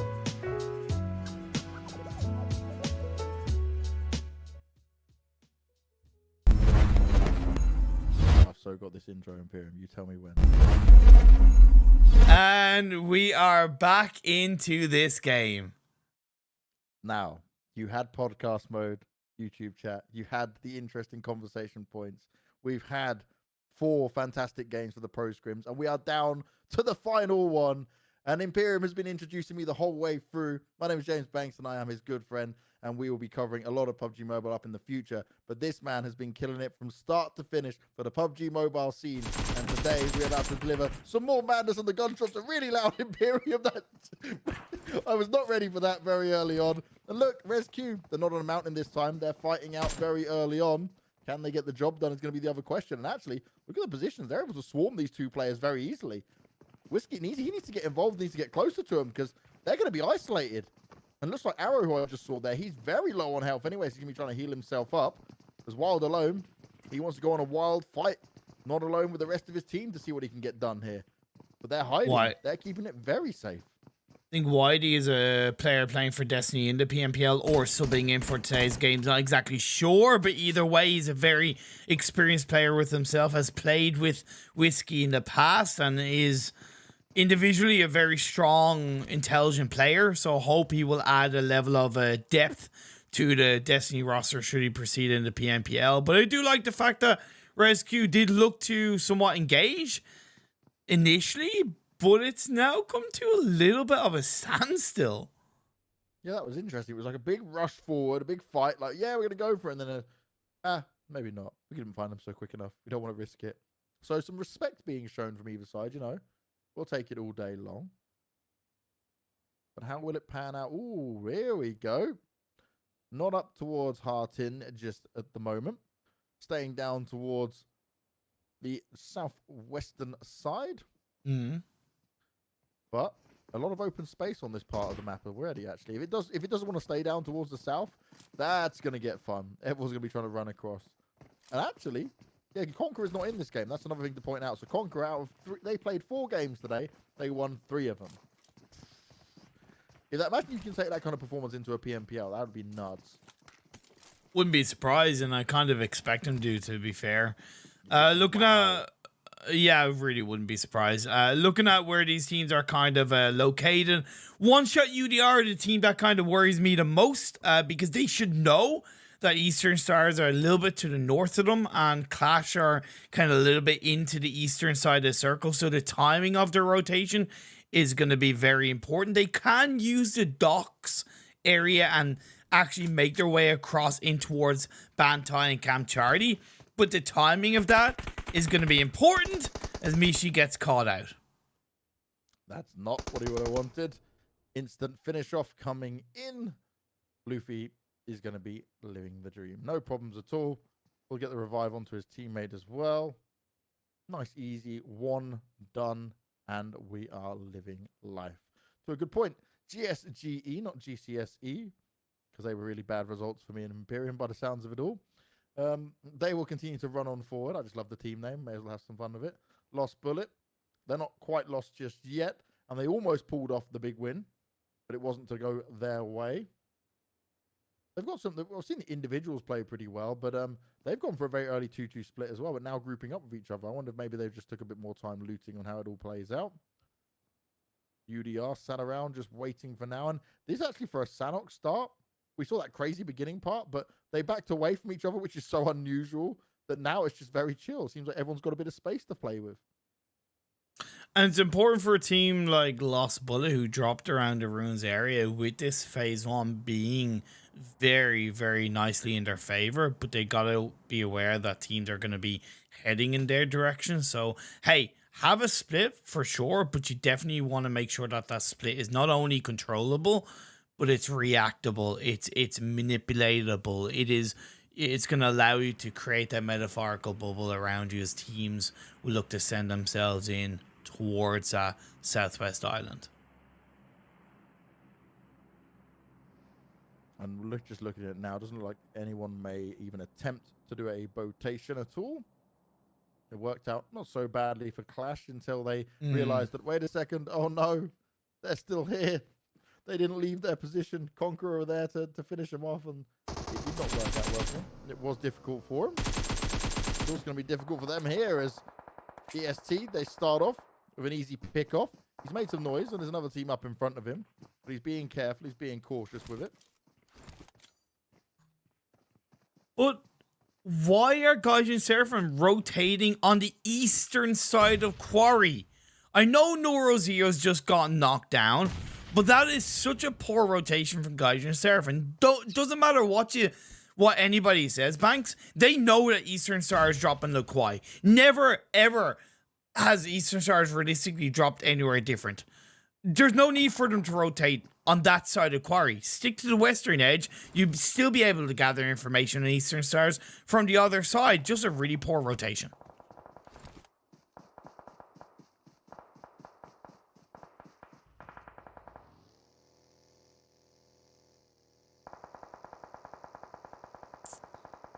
Eastern Stars will be able to get the revive, though, to be fair. Don't know if James is yeah, he's gonna be back in a sec. Just a little bit of an emergency has come on through. I'm going to continue to speak about this game as GAMELORD. Gonna be looking to take a little bit of engagement on towards Unicorns Alive. This is the coastal line of the main land as phase 2 is about to pop up. GSG Europe moved away from bootcamp onto bootcamp hill. Very advisable because it allowed them to get a lot more information and prepare more heavily for this phase 2, and indeed it kind of shifts away from the southwest coastline, and it'll be able to, of course, play around that area. Stick a player down towards the trifecta compound, I think, would be somewhat valuable. Until then, Rice Gang gonna have 2 players send themselves outside of Painan with 1 inside Painan. This fight is still continuing on at a little bit of a stalemate between GAMELORD and Unicorns of Love. I'm back, ImPERium, you know. Just I ordered Domino's when we were on the break, and guess what they said? I put on the comments, do not ring me, and guess what they do? I'd like to ring you to confirm the order. It's like, okay, come on. I don't speak Russian. I may live in Ukraine. But yeah, thanks, guys. Like, I'm trying to do some work here. All happens at the same time, but you know, why not? Doesn't seem like I missed too much action, but we do see Unicorns of Love trying to find themselves some early success. Now, they picked up a lot of kills last time around. They can certainly fight throughout this. Do you love the way I just spin this whole conversation into, like, it just goes all around it all as you shake your head, mate? I'm honestly, I'm just glad you prioritized food over. Honestly, like, I'm like, yep. Prioritize food. I'm down for that. I'm down for that, man. I ordered it during the break, and I put in the comments section, do not phone me. They wanted to phone me. I'm sorry. I do love our relationship and our potential marriage more. I'd buy you Domino's. How lucky are you? Believe it or not, actually, I haven't had Domino's. I haven't actually had any kind of fast food since the end of January, believe it or not. Ooh, nothing. Well played. Yeah. Health first. Clearly today I'm not doing the health factor. Man. It's my birthday tomorrow. That makes all the difference. It's actually my birthday in 51 minutes. Oh, yeah. Everybody. I'm 2 hours ahead of you. Not gonna lie, I forgot. Everybody, please, while we're at a little bit of a quiet period, can we all just take a moment to wish the wonderful James BanKs happy birthday. Happy birthday to you. Happy birthday to you. Happy birthday, dear James. Happy birthday to you. There you go. Thank you, my wonderful Irish husband. That was a lovely serenade for my birthday wishes. I will hit the ripe old age of 31. You may as well get the coffin ready for me straight away. There's some players will be finding their coffins real soon, you know, as we move on throughout this game. But still, there's actually 54 alive, and there's still 15 teams up in it. And we're back with the favorite named team. It's GSGE. Oh, no, Kamara, no, the nade's coming out, and he's also getting shot in the side, but it's still, nades work out against the Rice players, but he couldn't find the cover he needed. There was too many angles for him to try and understand where those shots are coming from. They should be able to recover from this, and actually Levi's position could be a dangerous one, but Lost are also involved in taking these extra shots. So it's Lost, Rice, and GSG. So good. All under heavy fire, and Master, like a laser.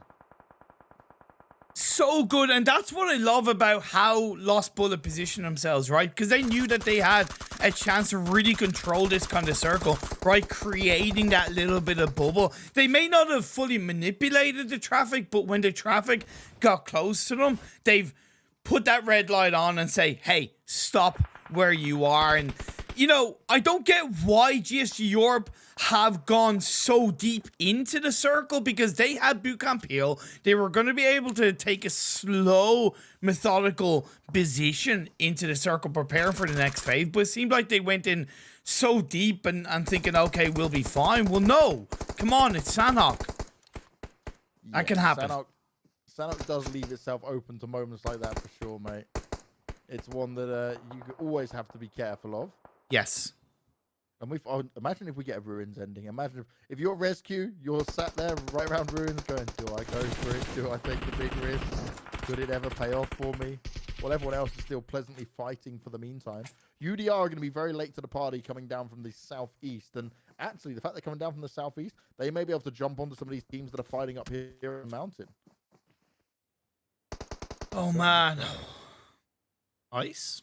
Nice. Return fire by Levy onto Master of Lost Bullet. Guess that knock, but the revive will come through. Rice Gang, who were in a little bit of a tiff with GSG Europe earlier on, have been able to slow down from that based off GSG getting caught out by Lost Bullet. But now GSG, I believe, will have a little bit more of a focus on towards Rice Gang, not forgetting where they were. Well, Crispy, he knows what's in front of him, and this is not easy to deal with. Hiding behind the tree, Slyke behind him to back him up a little bit, but they've also got Lost that have been firing at them for quite some time. They know that one wrong move could be the end of it all. And Levy, he's still scoping around, making sure he can have a good look. Oh, Nexus, look how far Nexus is away from the rest of his team. Wow. He could provide some good cover fire, but I mean, he's going to have some very clear shots to be confident that he can help him out. Oh, this is tough. James, we still have 51 players. We still have 15 teams. Minutes. Wow. This isn't Sanhok. What's happened? The last two Sanhok games haven't really felt like it did after the beginning of the last one. But this one, even from the beginning, was just like, this isn't Sanhok. Like, what's going on? Oh, no. Unicorns of Love. Savage has gone down. Algan as well. Oh, no. That's the whole of Unicorns of Love gone down. And I spoke too soon. 48 players now left and 14 teams. Unicorns of Love. Indeed, Caster Curse comes through. Call me the new Max Man. What can I say? Someone had to be him. Someone had to make it happen. Oh, no. Unicorns of Love as well had that. Yeah, it was literally just the game gone, wasn't it? Where they got only 4 placement points, but 12 kills and end up in second overall there. This is the problem with Sanhok. Sometimes you just run forward and you get obliterated like that. Definitely would have liked to have known how that fight went down, because they were kind of looking in each other's direction for quite a while. Fair play to GameLord, to be honest, because their team that I've been a bit worried about in lead up to the PMPL, but it seems like they added you know, another player to their side, and it seems like they're back on track in terms of between aggression and just overall stability in their growth.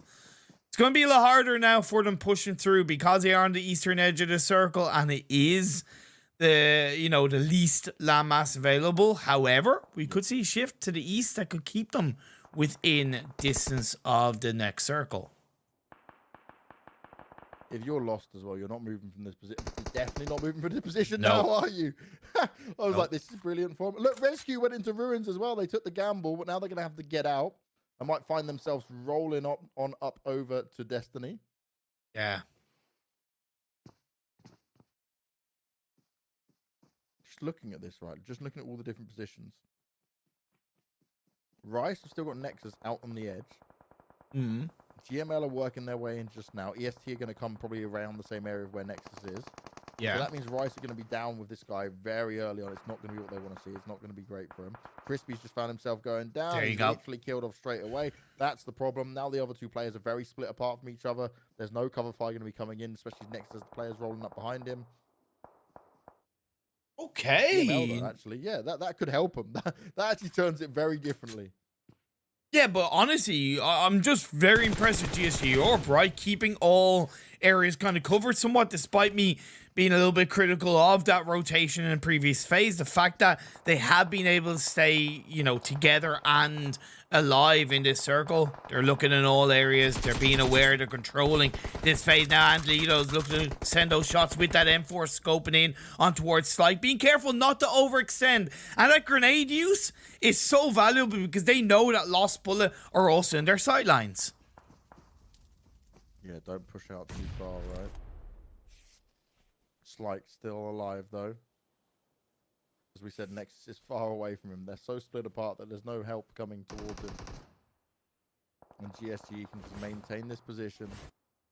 Fight it off. We got another battle going on here. I'm trying to think who is... We've got Destiny. Trying to hold on. UMBRA, they're desperately going to try and fight onto this position, especially with the high ground, but they're right on the edge. They can gatekeep them, but it's a while still. It's Molly. The Molly's going to do some nice damage. Oh, it burns Goldie straight up. He's trying to back away from it. Prone's on down, and he's taking a hell of a lot of damage. He can't be there to fight any further. And with that nade as the follow-up, damage has been done. Oh, no!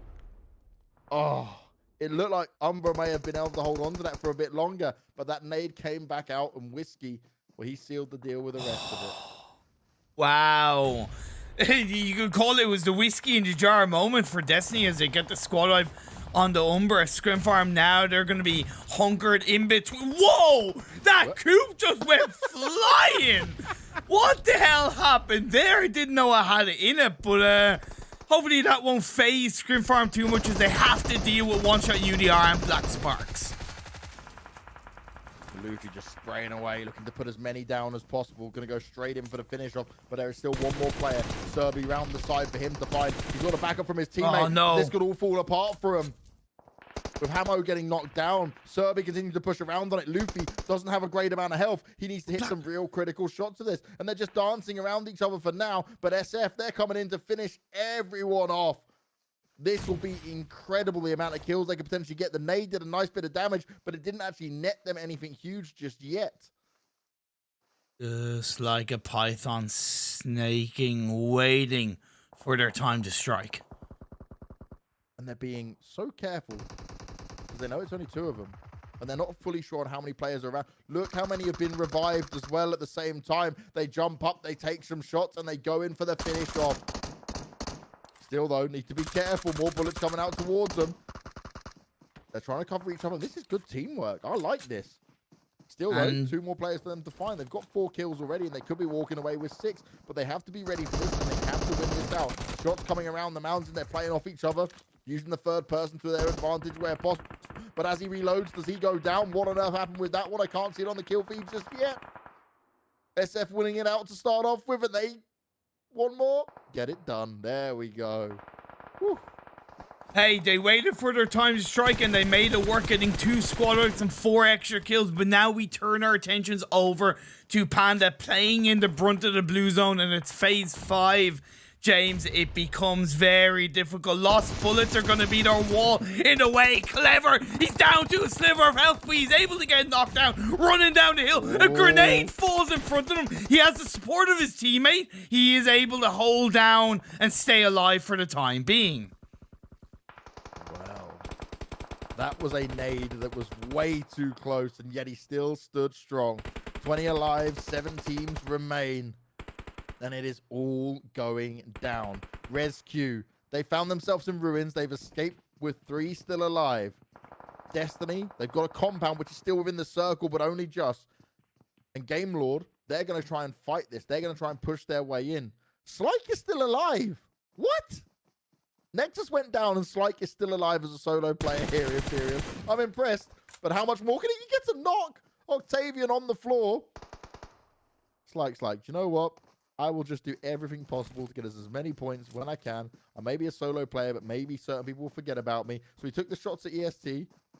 He's just having a good look around. Still got the rock for him to cover behind as much as possible. I don't think he should have taken the shots, though, to be fair, James. I think it's just a little bit too early as a solo player.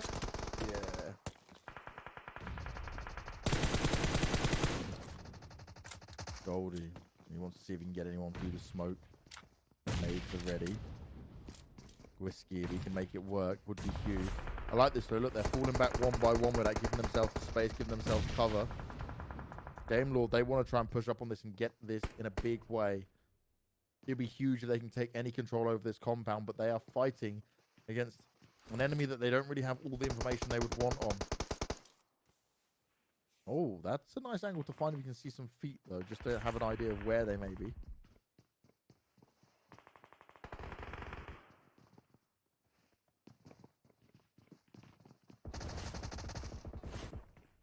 To be had. Goldie, that's what you want to see. You know, she's on the floor and she's going down as well. GameLord, they can't push forward, but nades come out from the other side. It's EST who want to third party this just as GML go down. And Destiny also under fire from EST at the same time. They had the compound, they had a good position, but now they're the ones outside the circle. Now they're the ones that are going to have to push on forward, and this is not looking pretty for them. It is looking good for Eastern Stars, though, right? They wrapped around on the bottom side of the hill. They will have to worry about lost bullets, but for the time being, Goldie is getting put under fires. Lost bullets are in their own little fight on top of the hill. And that hill ground advantage is going to be hugely beneficial for whoever can take the spot. Lost the fighting. Rescuer there as well, taking the shots at him. Everyone's chiming in. Everyone's having a pop at it, but Lost, they're coming out on top. Only one kill going the way of RESQ as they escape from ruins, but they won't be escaping any further. Lost now healing on up, but then they're going to have to start to look down the hill and see who is still waiting. Goldie, he's just ticking away to the blue. He's not giving anyone any kill points in EST, but when they move out, it's going to be raining bullets all the way down. Probably not many grenades being left at this point. EST trying to fight up, but they don't have the high ground. Dammy's there on the cleanup duty. Just one more player for them to fight, and it's Goldie healing himself up in the blue. He gets a second place for his team by sneaking it around, but he won't be getting the win. Lost, get it done at the end, and Dammy with 7 kills is absolutely huge. Like, you know, Lost Bullet played that game perfectly. From start to finish, they played that game perfectly.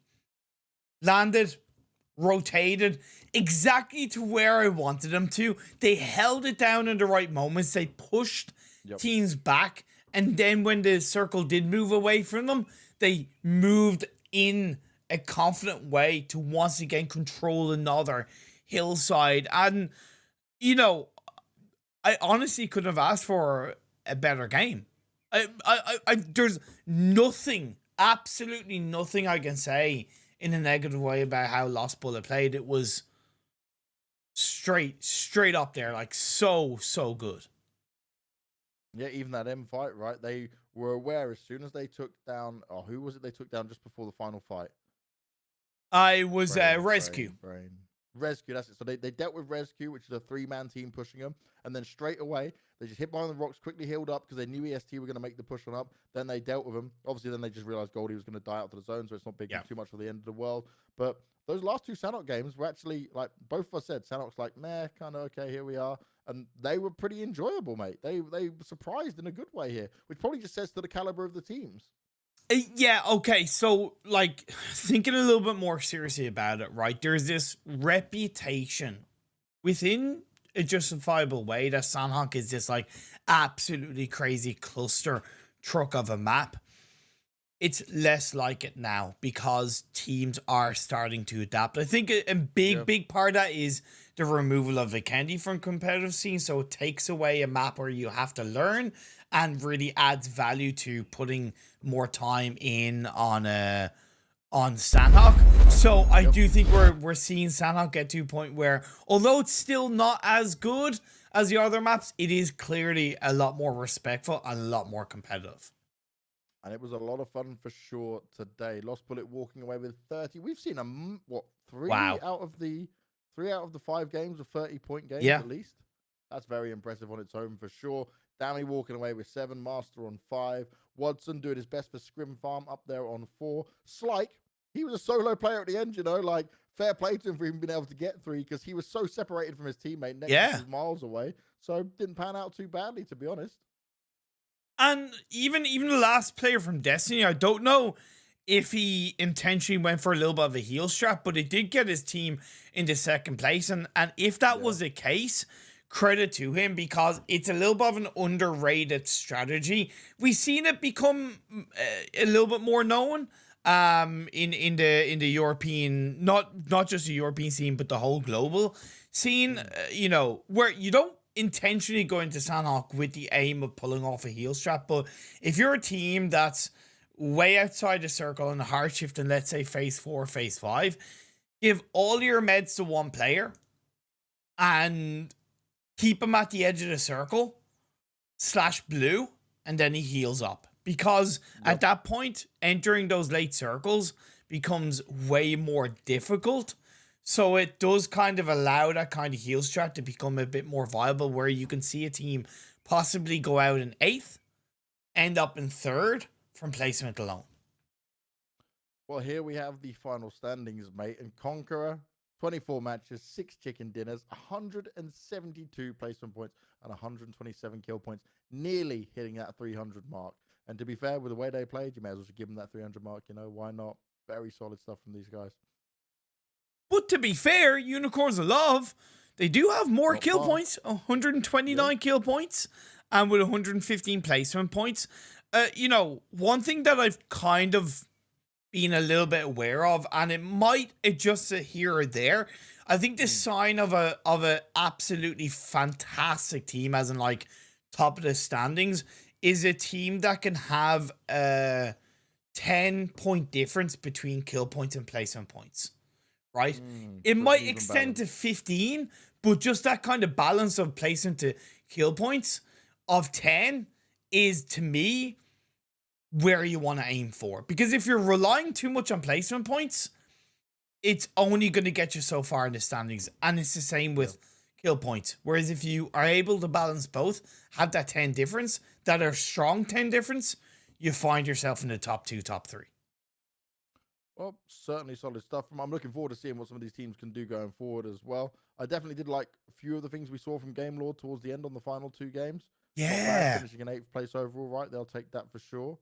Destiny doing pretty well. And the thing, right, Godly was the last player for Destiny who got them that 2nd place. Maybe considering how close the points were, maybe they wouldn't have been in 4th place over UMBRA. Yeah, and again, Destiny's a roster that seems to be somewhat changing a little bit between where we saw them a couple of weeks ago and where they've ended up kind of, you know, now. Not necessarily in a bad way, but just when you, like we talked about, when you change your roster kind of so early and so close to a big tournament, that does put a little bit of doubt in how strong they're going to perform, because it takes time to build that synergy. So I hope that change overall works out for Destiny in the PMPL. And that's what it's all about, right? The PMPL coming up is going to be huge for these guys, and time for them to really show their stuff. It's a big opportunity to try and put some of what they've done here in the pro scrims to work and see how much further forward they can push it all, mate. But this has been an awesome day. Good to get 5 games in with you like this. I'm surprised how quickly it went. I know, right? Fast, man. Hey, man, time flies when you're having fun, you know? Oh, definitely, with my husband. I knew you were going to say that. I was like, I bet she's going to bring up the husband bit. Wait, who's the husband and who's the bride? Does that mean I'm technically the... am I the husband? I'll or be the wife. There you go. You'll be the wife? That's fine. That's fine. Hey, man. Just put the ring on myself. Yep. Just derailing this further, you know, right at the end. Why not? This is what's got to come. Anyway, on that absolutely wonderful note, and the wonderful news on me being married to James, thank you so much to everybody for tuning in and supporting the stream. The PMPL EU West, it starts on the 17th of May. There you go. I forgot what month it was. Jesus. I'm married to you, finishing off your sentences as well. It's all perfect, you know. There you go. It starts on the 17th of May. It's going to be 3 fantastic weeks of insane PUBG Mobile esports action. tell everybody, spread the word, tune in, support the teams, just support PUBG Mobile Esports. It's always important, especially in the EU region. Thank you so much to James for tuning in, and sorry, not tuning in, for casting with me. I'm sure you will see a lot more of him in the future. Thank you for having me, mate. And yeah, on that absolutely fantastic note, I'm gonna end it here. Stay safe, stay awesome, look after yourselves, and see you guys real soon.